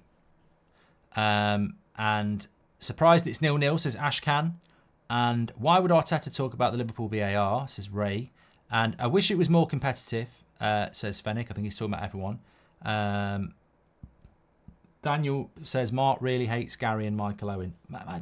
This is the answer of an idiot. This is the answer of an idiot. I don't hate anybody. Ultimately in life, I believe in life that the onus is on you to be passionate about the things that you are passionate about. And if I see somebody say something that I disagree with, why should I just be quiet about it because I used to like them as a player? I think that I think they're talking nonsense. So I'll shout it out. If they take that as disliking me, then that's how shallow they are. We're talking about football here. I don't know what they do for the industry. I don't know what they do for charity. I don't know what they're like with their family and friends. It's none of my business. It's nothing about hate. It's about if somebody wants to project an opinion publicly, then we have a right to project our opinion publicly back. And we're talking about a very passionate topic, which is football. And I don't think sweeping these things under the carpet does us any favours. For the simple reason, if you listen to Owen and Neville and Carragher about the Liverpool onside, they said, look, let's not have these complaints. Let's just get on with it. Let's sweep it under the carpet. And I said, and many of you agreed, let's not. It's a terrible decision and there needs to be reform. Only a few weeks later, we get another terrible decision. Sweeping it under the carpet doesn't do anything. It just creates the problem again in the future. Like if the PGMOL had actually done something after the Liverpool game, we may not have got the Arsenal thing yesterday, or the Wolves thing, or the United thing, or anybody, or the Brighton thing last week, which was disgusting, by the way. But by letting them off, they keep making more mistakes. In fact, I think we're getting more mistakes since the Liverpool thing than we did before. So I don't agree, and I will be vocal about what I describe as, very naive and incompetent comments about what is actually a joke at the moment. I don't mind them having an opinion, but when Klopp did it, they were silent. It's about double standards, says 58Go. Thank you very much for your super chats, by the way. We're in London, aren't we? Says Ben Jones. And start, bench, sell Mbappe, Haaland and Rashford, says Man City. I would start Mbappe, I would bench Haaland, and I would sell Rashford at the moment. And that's just being completely honest, Favoritism doesn't come into it. Morgan Jones says, have you ever watched Peter Kay's Phoenix Nights? Well, I did. I'd love to watch it again, but you can't find it anywhere because Peter Kay apparently has and this is completely... might be mythical, but apparently you can't find Phoenix Nights on Amazon Prime or Netflix or anything else like that because Peter Kay doesn't like his things to be available to be watched again and again and again, which I find incredible. Absolutely incredible that you can't watch. The Office is everywhere, but you can't watch Phoenix Nights. Weird.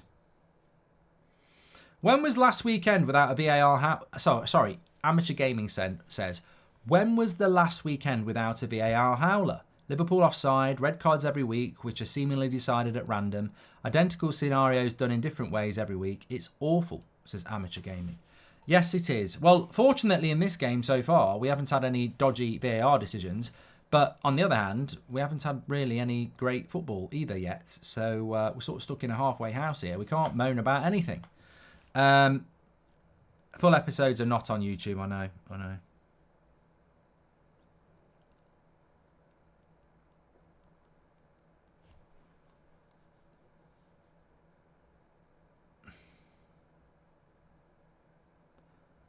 Come on, Luton, says YMC.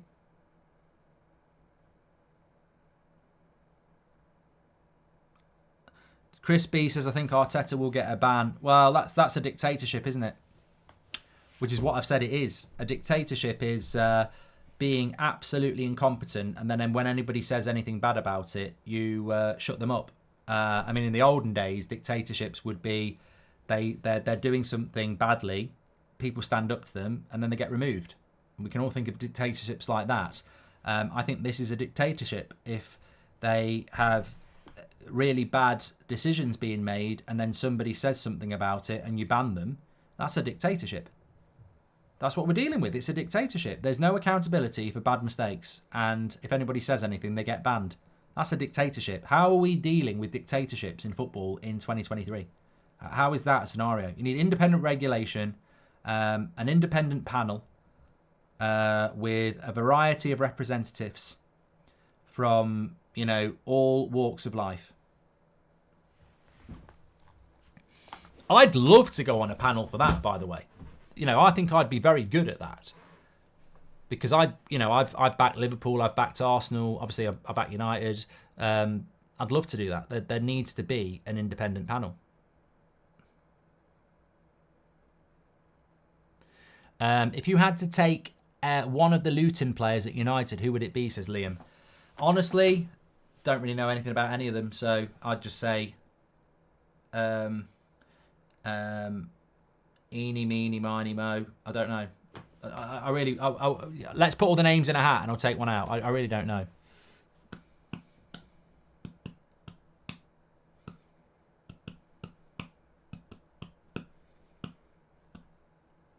But Liverpool are going to have to step it up a little bit here.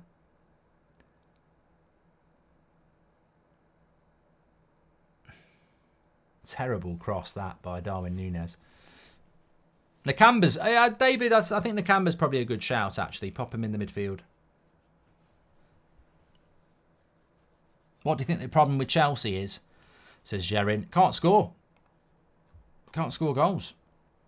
I think we'll see tomorrow night. They're not a bad team. They just can't score.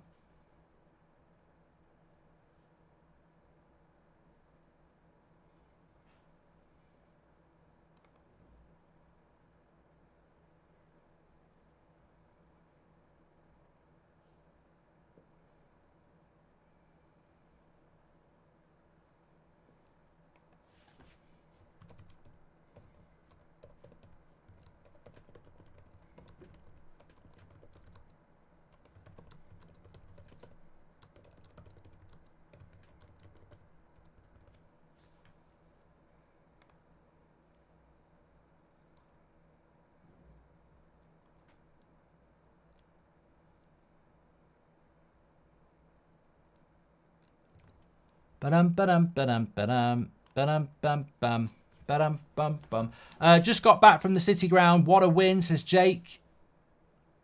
Well, there is that little bit of it's not a local derby, is it? But Villa's not too far away. Good play by Gravenberch. Luton still scrapping here. Scrapping away.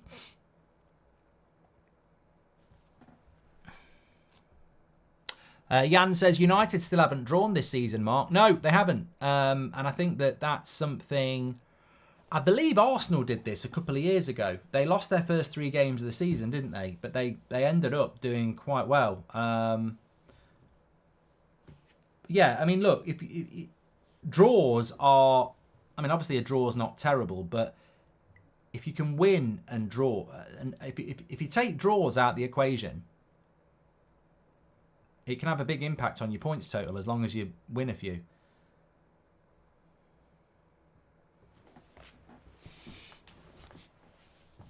Do I think Luton will stay up, says Jow?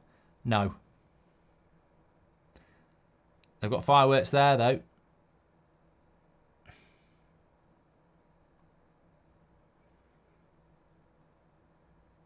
No, I don't see Luton staying up. And that's no offence. I don't think Luton fans would take offence at that. I mean, it's not to say that they won't stay up, but if they did, I think it would be a miracle. They've got less chance than a dead man's cock of staying up, to be honest, because they just don't have the quality. Only one person is allowed on the touchline, but Jason Tyndall stands there all day long, even more than Howe, but it's Newcastle, so no action, says Tanish. I thought they were going to do something about that, actually.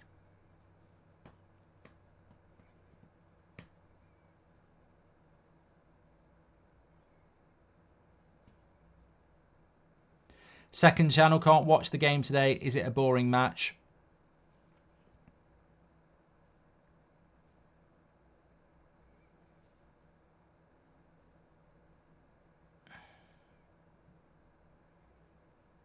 Liverpool haven't rotated Sonic, no.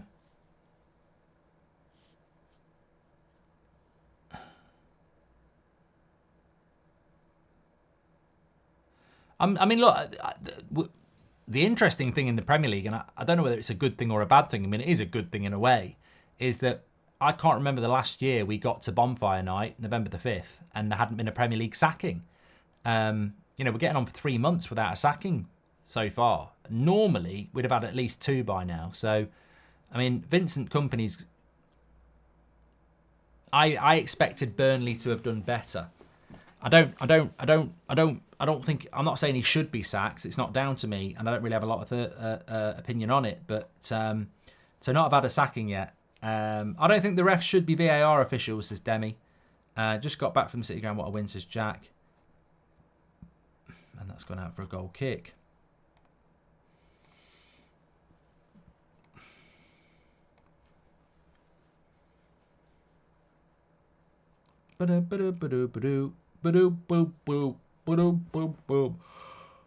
Ooh.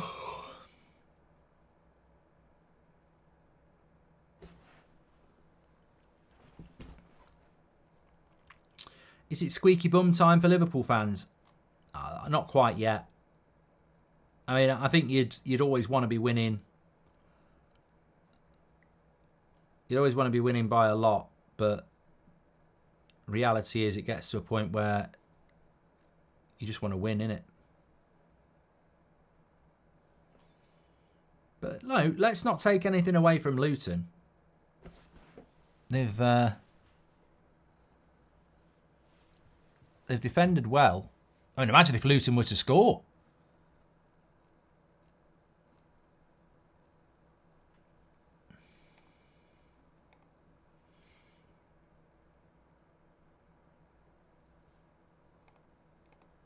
But as I said in the first half, it might get to a point soon where Liverpool just start to overplay it, you know, start to overthink it, start to become more anxious. I mean, Luton have not really done anything as an attacking outlet so far. But you know, look, football's a funny old game, and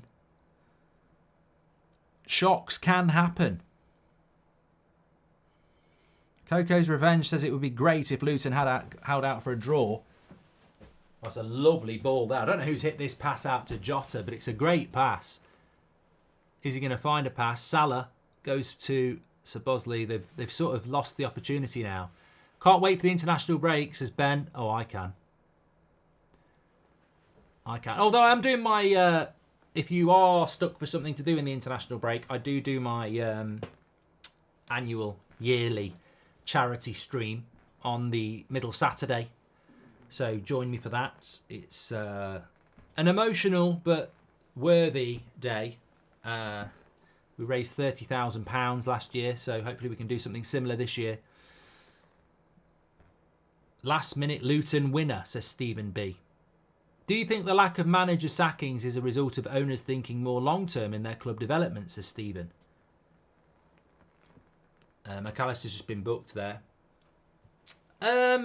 I think it's a good point. I mean, look, who deserves the sack at the moment? I don't see the point in sacking the Sheffield United manager, and he won yesterday as well. I don't see the point in sacking the Luton manager. I don't necessarily see the point in sacking the Burnley manager either. And the reason for that is because I think it's hard to come into the Premier League and stay. Whoever gets promoted is already from the moment they get promoted in the Championship in May, they're already instilled as the number one contenders to get relegated. So if I was the owner of Sheffield United, would I sack my manager knowing it's going to cost me money to sack him and it's going to cost me money to replace him, and I'm still going to probably get relegated? And the manager I bring in is probably going to say, can you spend 20 million in January to give us a chance? And you're still going to get relegated. So I'm like, no. We came into this league knowing we were favourites to go down.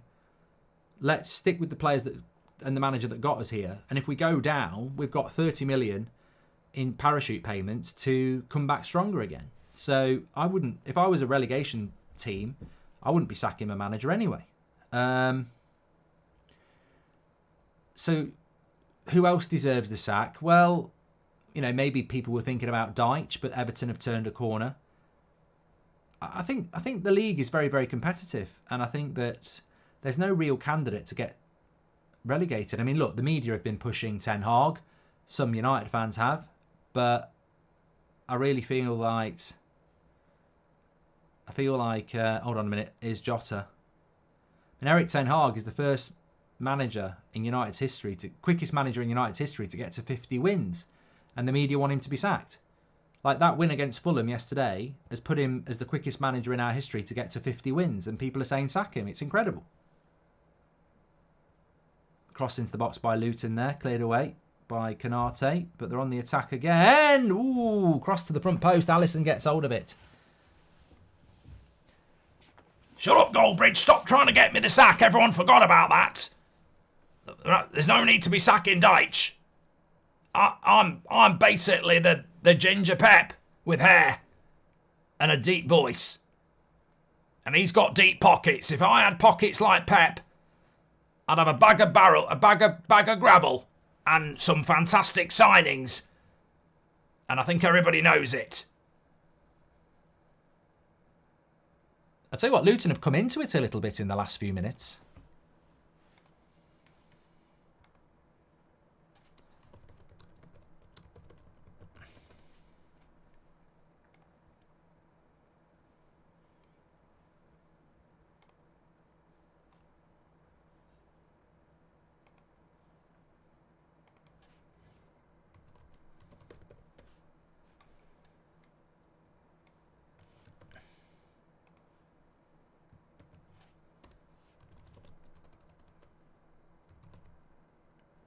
could we be seeing a famous result for Luton here at Luton?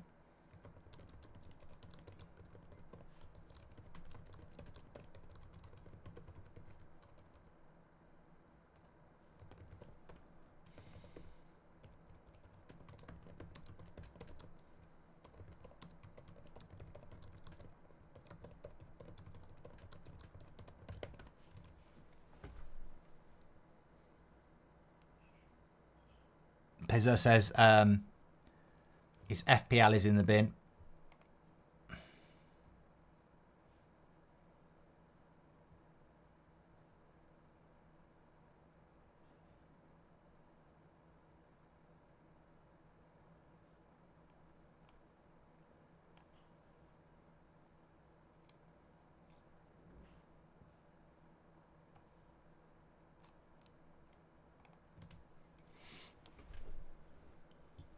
I haven't seen the Arsenal official statement yet, so Callum.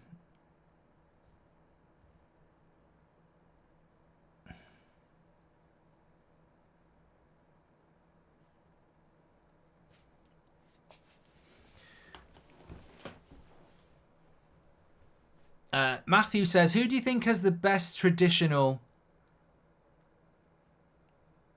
stadium in general?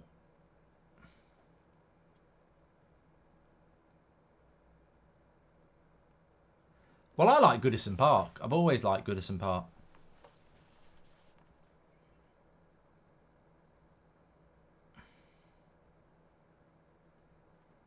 Mark Flash says, I can't see Luton getting anything. It just takes one chance, then Liverpool will score 6 goals.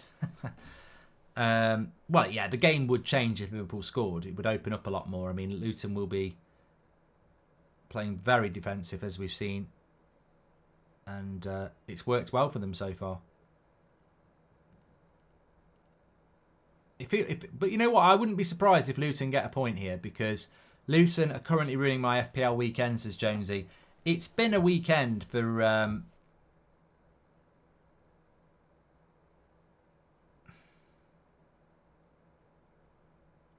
It's been Man City's weekend, really, hasn't it, so far?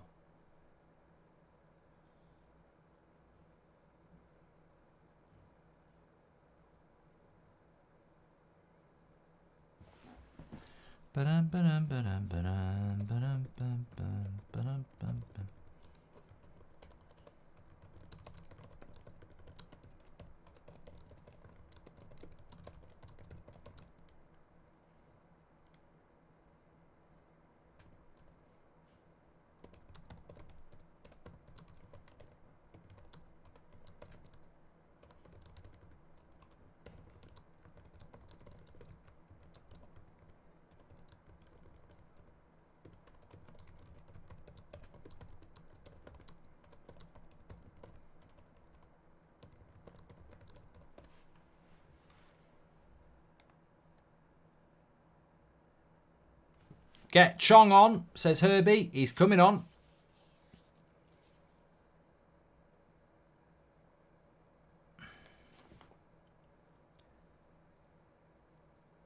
Pezza says, I can't put Liverpool's in my FPL. I fear games like this. I don't think I've got any United players in my FPL anymore. I mean, I always make that mistake at the start of the season. I had Rashford, Bruno, and Onana. And I've got no Man United players in my FPL at the moment. I'd rather keep it separate.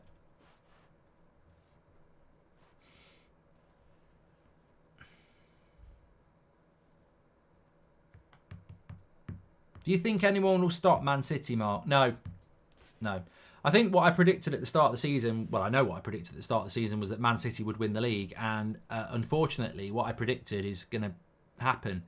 I think that last season, Arsenal benefited from the fact that they were comfortably the second best team in the league, so they picked up a lot of wins.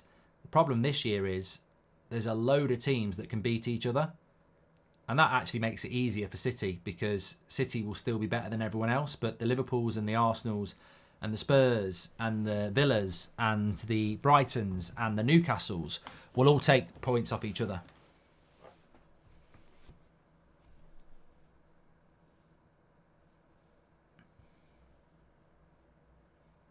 Chong's going to score the winner, says JMD.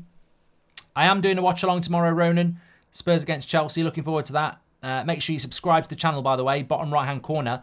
We're only 10 subscribers off 51,000. So bottom right-hand corner to subscribe. Get involved. You're very welcome. Mark, is your right foot any better? We need top bins, says Ben. I don't know what's wrong with my right foot. It's not broken because I can walk on it. But for the ever since I did that Chris MD video, where I think I should have been in the top 10, I was 100 volleys on my right foot and I've done something to it. I don't know whether there's any doctors out there. It's not broken, but if I start kicking the ball with it, it really hurts. And therefore, I've had to go permanently left-footed. Fortunately, I am two-footed, but my right is stronger, which you'll see on a video I do very soon. Scored a very good goal against Ben Foster.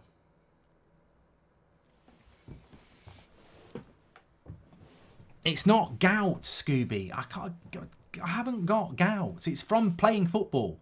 You get gout from eating red meat and drinking red wine. I haven't got gout. If I went to the doctor and said I was kicking the ball 100 times and I've hurt my foot, he wouldn't go, oh, it's gout. Yeah. You're right, doctor, actually, because when I was kicking the ball and injured it playing football, I was eating a steak sandwich and drinking out a bottle of red wine.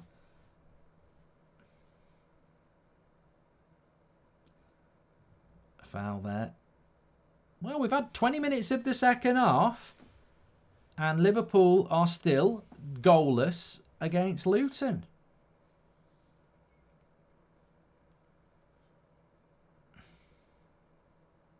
Could be because you're old. Could be.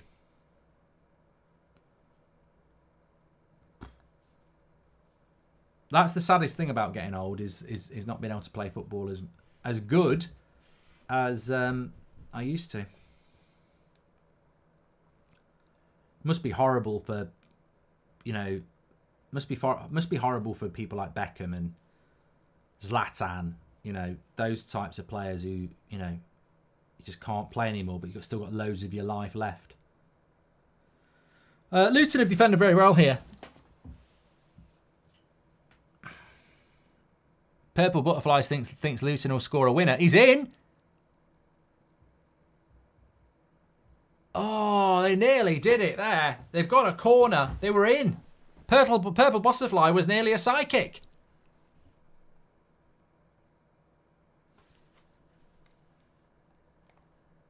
Down that Trent side. Oof. To be fair, Alisson's dealt with that very comfortably. United fan here, but some stats are amusing. Doku 7 assists in 6 games. Rashford 7 assists in 3 seasons. Great to see Wan-Bissaka back yesterday, says Com. Is that true? 7 assists in 6 games for Doku. 7 assists in 3 seasons for Rashford. I think he's got more assists than that. I'm sure there was a time last season where Rashford had quite a few assists. I can't believe that.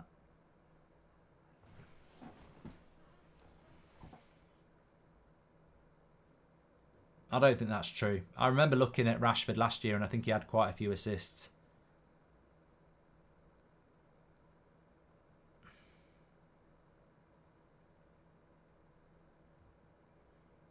Mark, has Salah's role changed with a new midfield, says Ankit?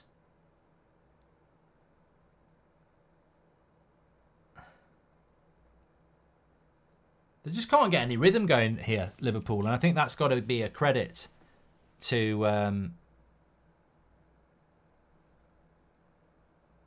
Luton. He's going to make 3 subs here. Gakpo's going to come on. Harvey Elliott, not Harvey Price. And Samiskas is coming on. McAllister's coming off. I think Szoboszlai's coming off as well. Yeah, I called Harvey Elliott Harvey Price a few games ago. No, Jota's coming off, so Nunez is staying on.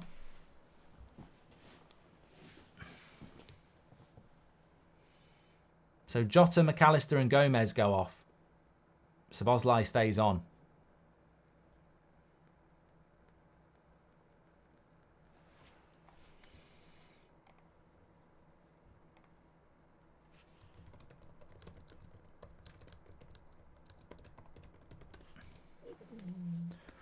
stomach's going there. Rashford has 8 assists in 3 seasons. Apparently. Genuinely true. He had 5 Premier League assists last year, says Common. Well, I think Rashford, any United fan would say that Rashford needs to add that to his game as a winger. You know, this is why our striker doesn't get many opportunities, because our wingers aren't creative. Oh, Szoboszlai came off, McAllister stayed on. Tell you what, I don't want to be rude, but it is the circle of life, or as I call it, the circle of digestion. I really could do with a crap.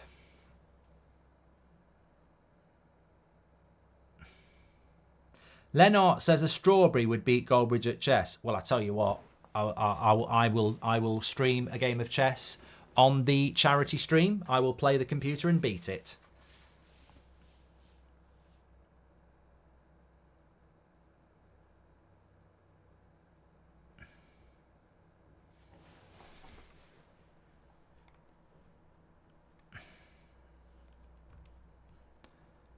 Ba-dum.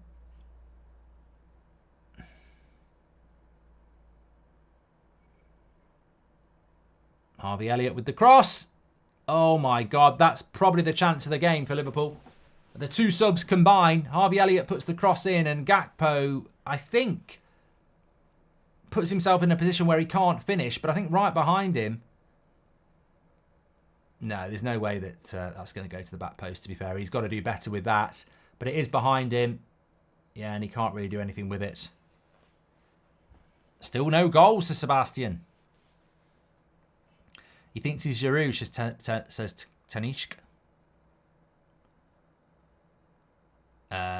Look, if Liverpool were to draw this game, it'd be like a win for Luton and like a loss for Liverpool, which is strange because, you know, factually it will be a draw. But drawing away to Luton is drop points for Liverpool. You won't expect... Well, Man City won't draw here. What a ball by Trent that is, though. Out wide. I think he's took that cross too soon there, Tsimikas. He should have took a touch. Or is it Tsimikas or is it Tsimikas? I don't care, but if anyone wants to teach me something...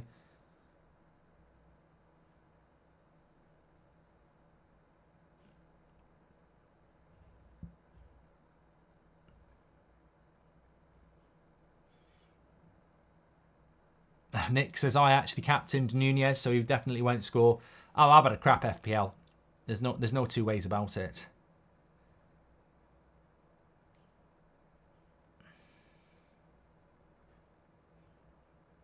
Salah! Oh my Christ! Oh my Christ! Oh my God.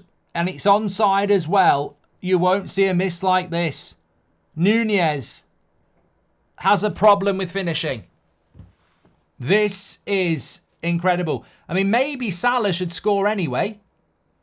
The cross comes in. Salah's on the 6-yard box. He heads it across the... Oh, my God.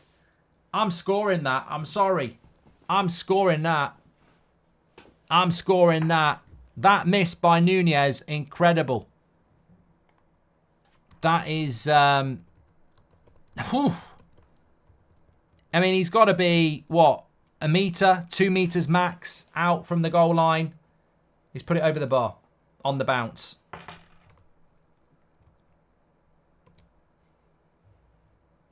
Yeah, I mean, this is the problem with Nunez. He's had 2 chances in this game and he's not scored either of them. And if Liverpool, look, Liverpool can still win this game. I still think they probably will. But we're into the last 20 minutes and it's 0-0. They're having to work harder for a result than they would have expected to. And it's a bit like the Nketiah problem at Arsenal. I think in the bigger games, he ain't good enough, like yesterday. But he should be scoring in that. He should be scoring that, definitely. Yeah, he should be scoring it. I would score that. I would back myself to score that. I'd back most of you to score that. It's not a difficult chance. Here it is, look. It's on a good bounce. The bounce isn't too high. It's coming down. Oh, yeah. I mean, that's just instep. Yeah, it's a piece of piss. It's a piece of piss finish. It's just, you know, lack of composure, concentration, whatever you want to call it. That's a handball, ref. It won't matter because Liverpool are going to break here. And now it's Salah. He's going to put Nunez in. And there's a better shot, but it's a good save by the keeper.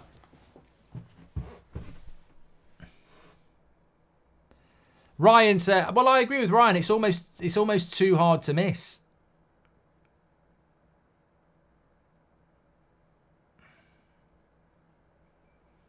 Darwin Punez, says Sek. I still quite like him as a player, even though he plays for Liverpool. Obviously, it's funny when he misses, but the time is ticking. They'll be getting a bit nervous, Liverpool fans here. LFC says Nunez pisses me off a lot. Harvey Elliott with the corner, block shot corner. Jaden wants a shout out. I've never played Fortnite, Jack. I've watched people play Fortnite briefly, but I've never played it.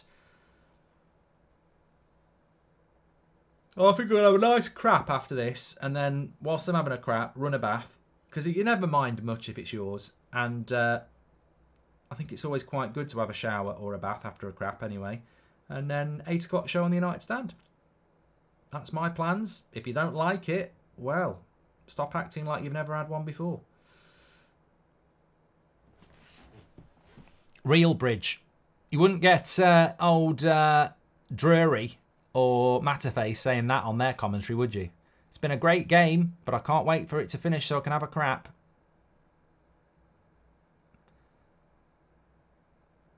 Wins another foul. Well done there, Chong. What's your favourite cheese, says Alex. I'm not really into cheese, really. I like it on a pizza. I like it on a lasagna, but I don't really eat it independently. I'm not a great advocate of just, oh, let's have a bit of cheese grommet. But at Christmas, I quite like Wensleydale with a bit of cranberry in it.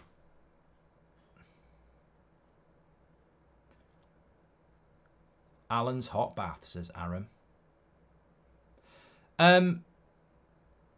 Should that not have been a penalty there?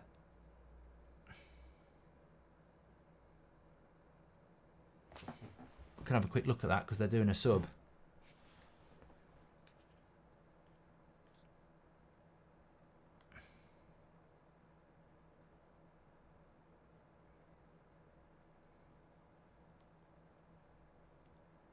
So we'll watch this back.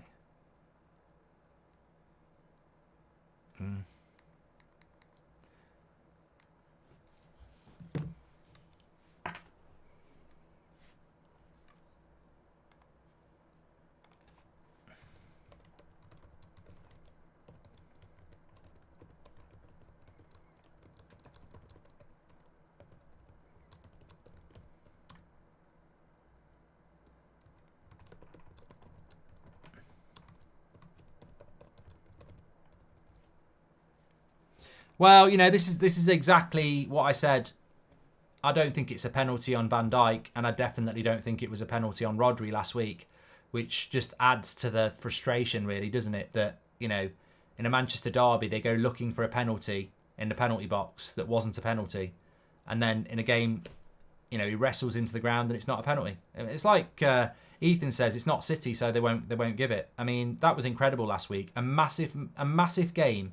The Manchester derby, and they go looking for a penalty in the box like that, and that's worse. That's worse than what Højlund and Rodri were involved in.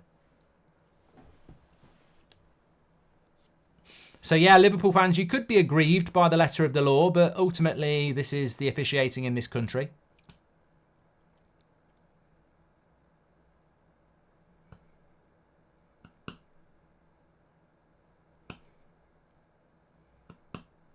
BF says you were going to lose anyway. Oh yeah, that's a really good theory. I never thought of that. We were going to lose against City anyway, so let's cheat and give them a goal that no one else gets. Great theory that. I see what you're getting at. Should it not have been the other way?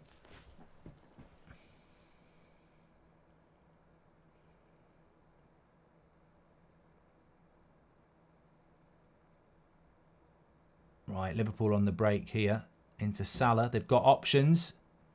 Going to use Trent, is he? He is going to use Trent. They're on the back post. Trent finds... Oh, no. Luton get their players back. They've worked hard.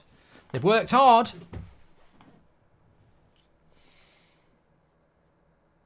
Why is Anthony Taylor fourth official, says James? Well, obviously he wasn't demoted, was he, really? Or was he demoted for one day? I don't know.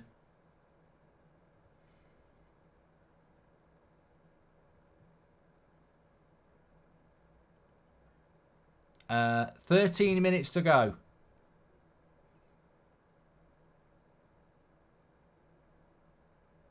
Here's Gakpo.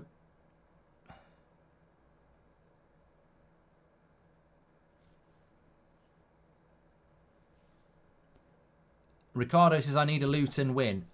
I'd love to know the circumstances of why you need a Luton win, because if you've bet on it, you're a prat. Like, why would you ever bet Luton were going to beat Liverpool? I mean, I'm not saying it won't happen, but the chances of it happening pre-match were slim. But they've put in a good shift here, Luton.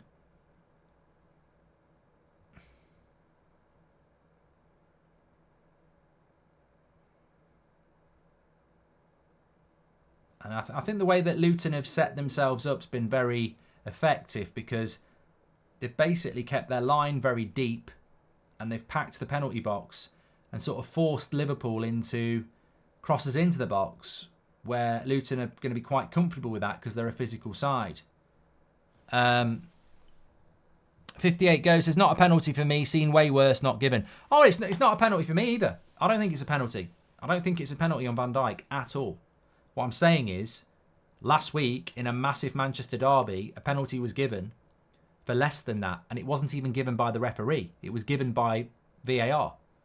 They went looking for a soft penalty. That's my point. So, I'm just highlighting the inconsistency of officiating in this country. Late substitution here for Luton.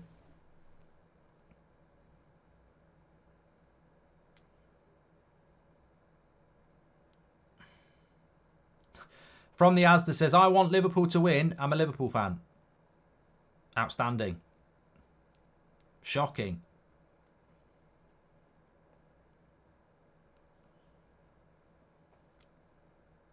That's a penalty because same thing was given for Rodri, says it's Crossbow.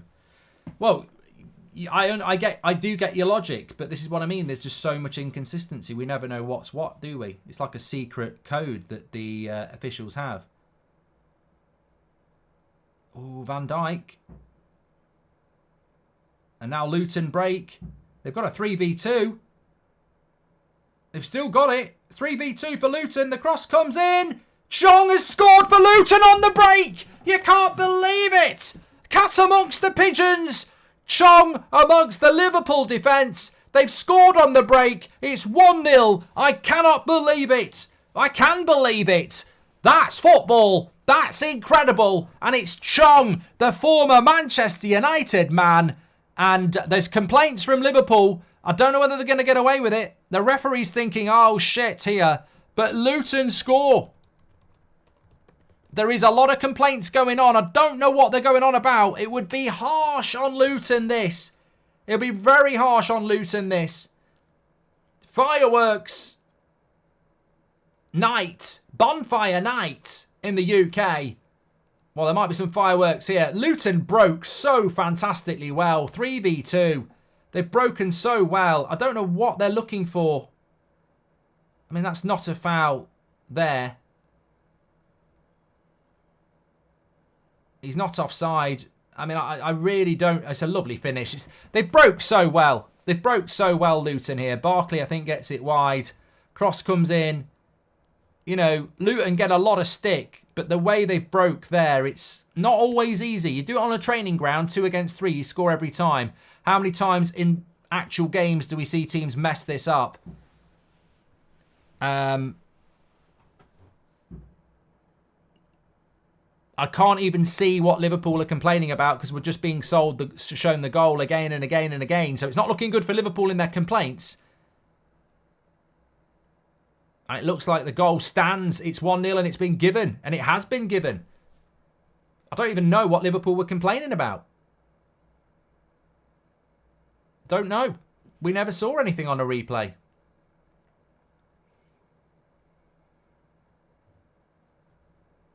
But goals given. Don't even know what they were arguing about. We didn't even get any replays anymore. Is that the new plan from the TV companies and the PGMOL? Just don't show the fans what they're moaning about. I don't know. I don't think they were moaning about an offside. I think they were moaning about something that was happening at the other end, but we've not seen a replay of it. So I don't know. I've got no idea. Some people are saying handball. We've not seen it on Sky. It's a goal for Luton, and that's what we would say. That guy who had a bet on Luton is a legend, says Andrew. Yeah. People are saying it was a possible handball. Well, we're being censored here. Oh, here we go. Oh. Well, Van Dijk handled. Well, his arm's in an unnatural position.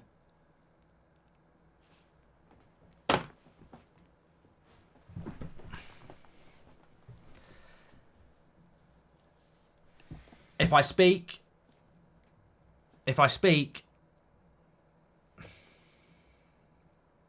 if you've not seen it, Van Dijk, Barkley goes to head it. His hands are up like that, misses it. Van Dijk is about 5 metres behind him, maybe 2 or 3 metres behind him. Heads it towards goal. Barkley's like that, and it hits the underside of his arm.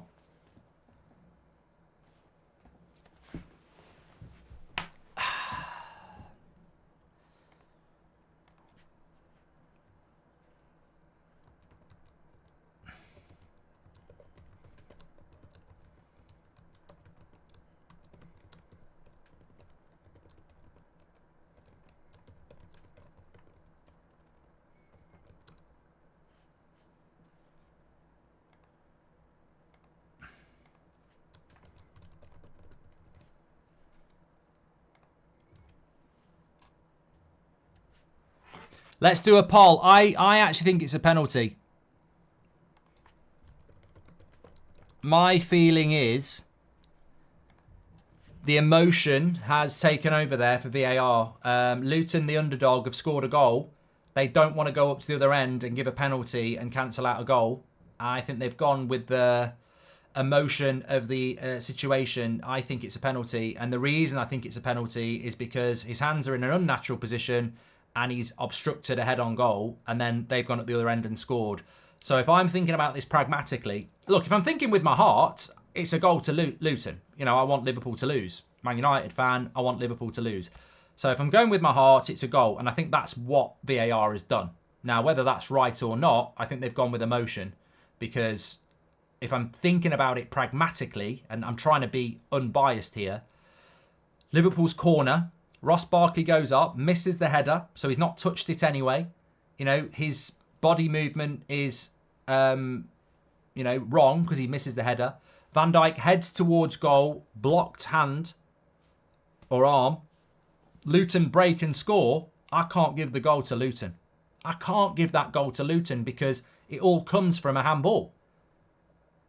They're in a difficult position because they've got to cancel out a goal for Luton and give a penalty up the other end, and that's going to be hugely contentious. I don't think it's a blatant mistake by VAR. I don't think it's incompetence or negligence. I just think it's a controversial one. But I think it's a handball.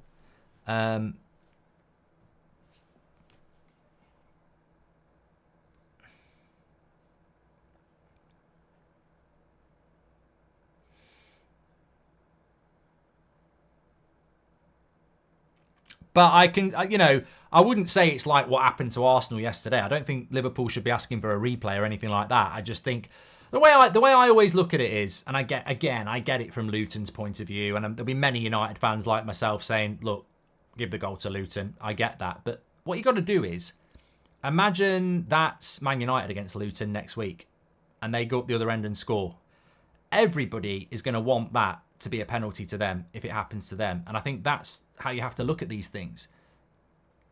But I think VAR has probably looked at it like the majority of us and gone, you can't rule a goal out for Luton against Liverpool and then give Liverpool a penalty. You can't do that. Parallel says only an imbecile will give that as a penalty. But this is the problem we face every week, mates. I can tell you that Luton got a penalty against Wolves where the ball flicked up off his leg and hit his arm. Like, don't act like that's definitely not a penalty because we don't get clarity. Well, what was the weekend that we had where we had the 3 handballs? You know, basically, if it hits your arm in the penalty box, it's normally a penalty these days. You can't argue with me or yourself. We're arguing with the inconsistency of officials on handballs in the penalty box. We've seen them given. We've seen them not given. So, you know, there's no definitive answer. We've seen penalties given for that, 100%. And we've seen penalties not given for that. So it's just a very subjective decision as to whether you think it's a penalty or not. I think that should be a penalty because I think it would give us the opportunity to have consistency that if it hits your arm in an unnatural position, it is a penalty. But, you know, I'm happy for Luton. Liverpool deserve to lose for wearing that Minecraft kit, says Jake, and not too dissimilar to Saliba versus Chelsea, says Peter.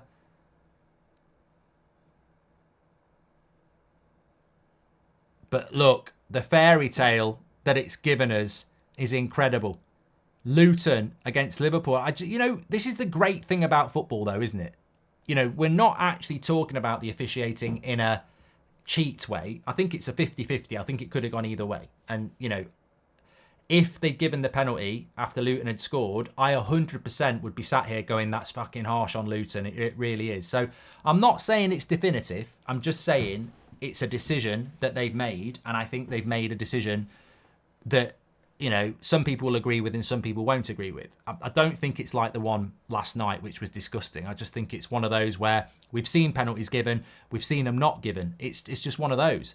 But what it has given us is a footballing talking point, which is great after the weekend that we've just had, where Luton, who I think we all think will get relegated, are on the cusp of one of their biggest results in their history, beating Liverpool at home. I mean, look, the title, you may as well give it to Man City. This is Man City's weekend by a very, very long way. Liverpool have lost. Aston Villa have lost. Arsenal have lost. It's absolutely incredible. And this will be one of the greatest results in the Premier League this season. And what will it mean for Luton if they win? I mean, if you can beat Liverpool at home, the confidence that crowd and those players are going to have from now is going to be incredible.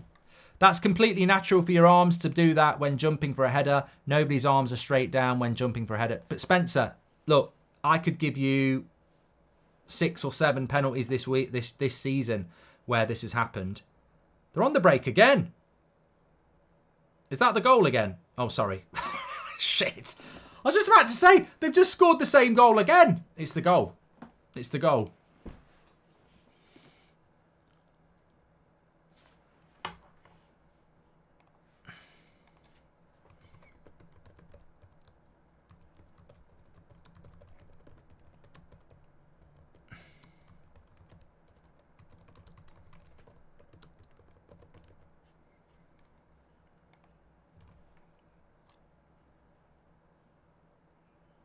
Staffy says, I did that as well. I genuinely thought then, because I was having a chat with you, I genuinely thought they were on the break to score the same goal again.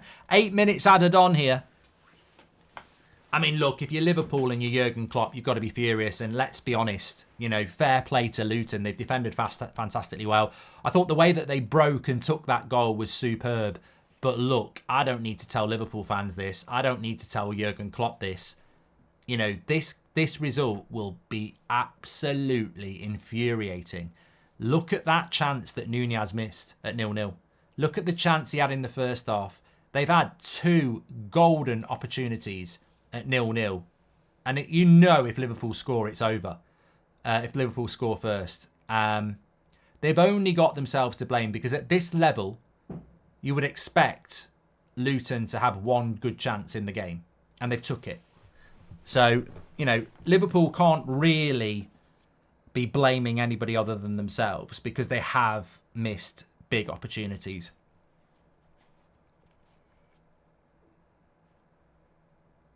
What's your predictions on the Spurs-Chelsea game? I don't know, you know. I don't know. I think Spurs, if they can win that game, I mean, look at the league table now. Let's have a look at the league table as it stands. I mean, it's not just about if Spurs can win. Like, if they did win, they'd be on 29 points. That would put them 5 ahead of Arsenal and 6 ahead of Liverpool. I mean, it's a great opportunity for Spurs.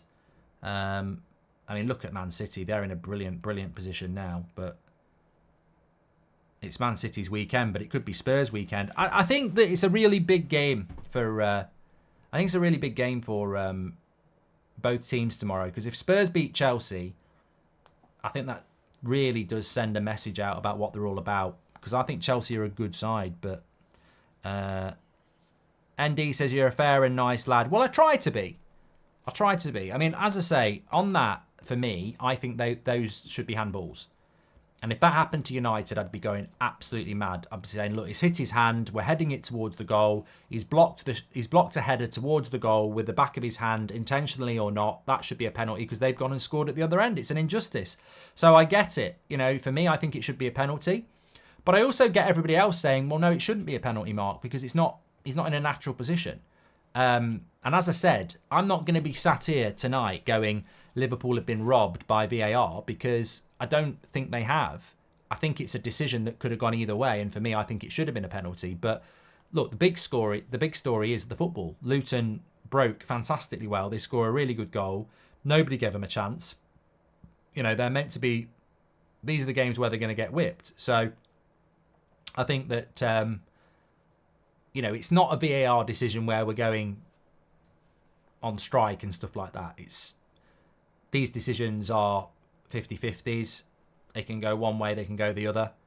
And I mean, come on. I mean, can you imagine? I mean, even I would put my hands up and say, if they'd turned that around and given a Liverpool penalty, I would have gone, bloody hell. That's ridiculously harsh on Luton. You know, underdogs score against Liverpool and then they go and say no goal, it's a penalty to Liverpool. It would have been incredibly harsh to do that. And I think maybe emotion, common sense, whatever you want to call it, maybe that was going on in the VAR room, because to turn that over would have been really, really controversial, definitely. Do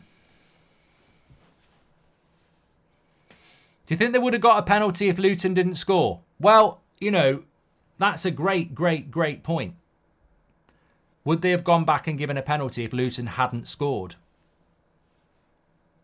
Mick says you're contradicting yourself. No, I'm not. I'm not contradicting myself. I think it should have been a penalty. But I'm also not stupid enough to know that if they turned it around, it would have been a massively controversial decision. You can only live in the moment, Mick.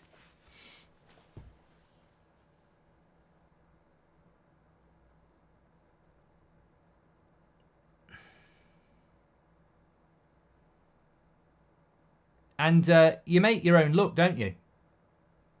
Oh, they've scored. They've scored. Diaz.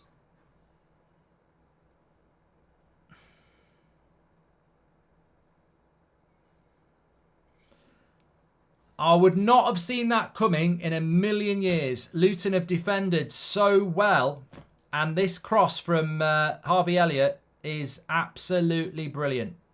He's whipped this in on his left foot to the back post. And you wouldn't expect Luton to concede here. The fullback's just got caught underneath it. Diaz scores. It's a lovely cross by Harvey Elliott, and I think it goes in off his shoulder, actually. Yeah, it's gone in off his fucking shoulder as well. He's not even headed it. It's gone off his shoulder.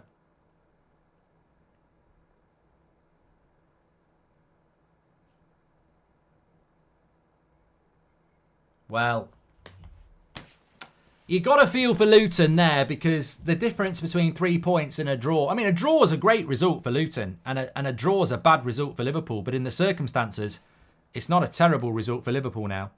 Luton just need to keep their heads here. There are still 2 minutes to go. They just got to keep their concentration.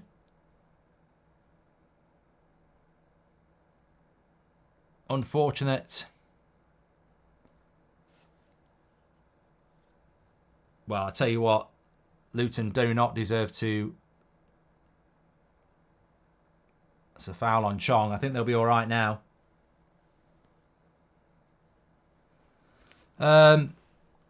United stand at 8 o'clock. A2, yes, I'm on the United stand at 8 o'clock. Join in for that. We've got all the updates on Ten Hag and everything going on with United. So, yeah, I'll be on at 8. Peter said that's the risk of parking the bus. Yeah, I mean, look, you know, Liverpool on the balance of the game had the chances to at least get a point. But when you're into the last 3 minutes, and especially that sort of a cross, I wouldn't have thought Luton have defended, 95 minutes? They've never really had an issue with that sort of a cross into the box. And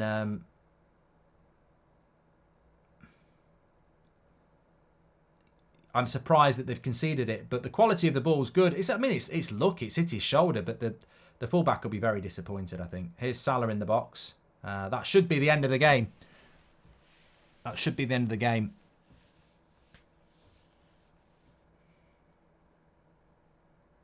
$97 minutes. Well, what do you think about that? I mean, I think this is the remarkable thing about football, isn't it? You wouldn't have thought that a 1-1 draw Luton would be disappointed with and Liverpool would be happy with. But the circumstances of the game dictate that. Liverpool with a late equaliser and Luton disappointed. Huge respect to Diaz after what he's been through, says Tom. And how did they get 8 minutes, though? Was a 5-minute added on at most, says Daniel Lee. More into it. We've had the 9. We've had the 8 here. It's still points drops, says Jose. Oh yeah, I mean Luton just need to get their heads, lift those heads up, because this is a great point for Luton, and they've got to take the positives of getting a point against Liverpool at home. And for Liverpool, it is points dropped. So, I mean, the ref's not blowing up here. Still wants to play.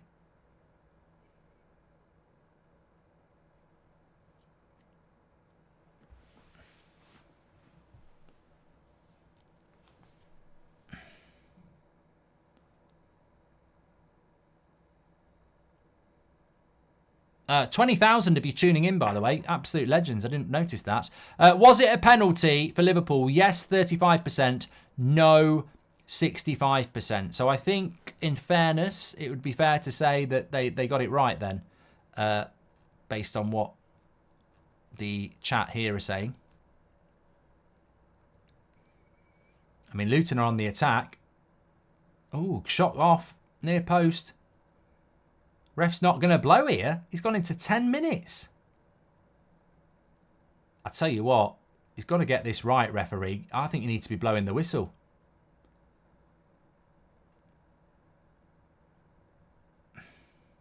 And he does. And I think Liverpool will be disappointed with that. I think Luton will be disappointed with that. But at the end of the day, that is a fantastic result for Luton. It's 2 points drop for Liverpool. They'll be disappointed with that. You certainly wouldn't have been coming into that game expecting to draw. I mean, they very, very nearly lost it. And I think Jurgen Klopp will look at that and be very disappointed with the finishing of his...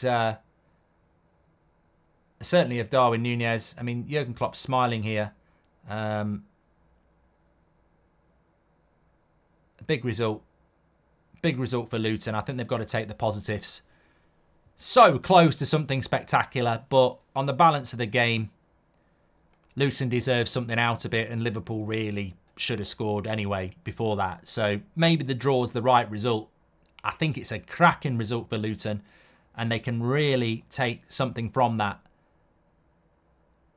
I mean, if I was the Luton manager tomorrow morning, I'd be going, look, Darwin Núñez scores that goal 9 times out of 10. We're losing 1-0. Do we get back into it?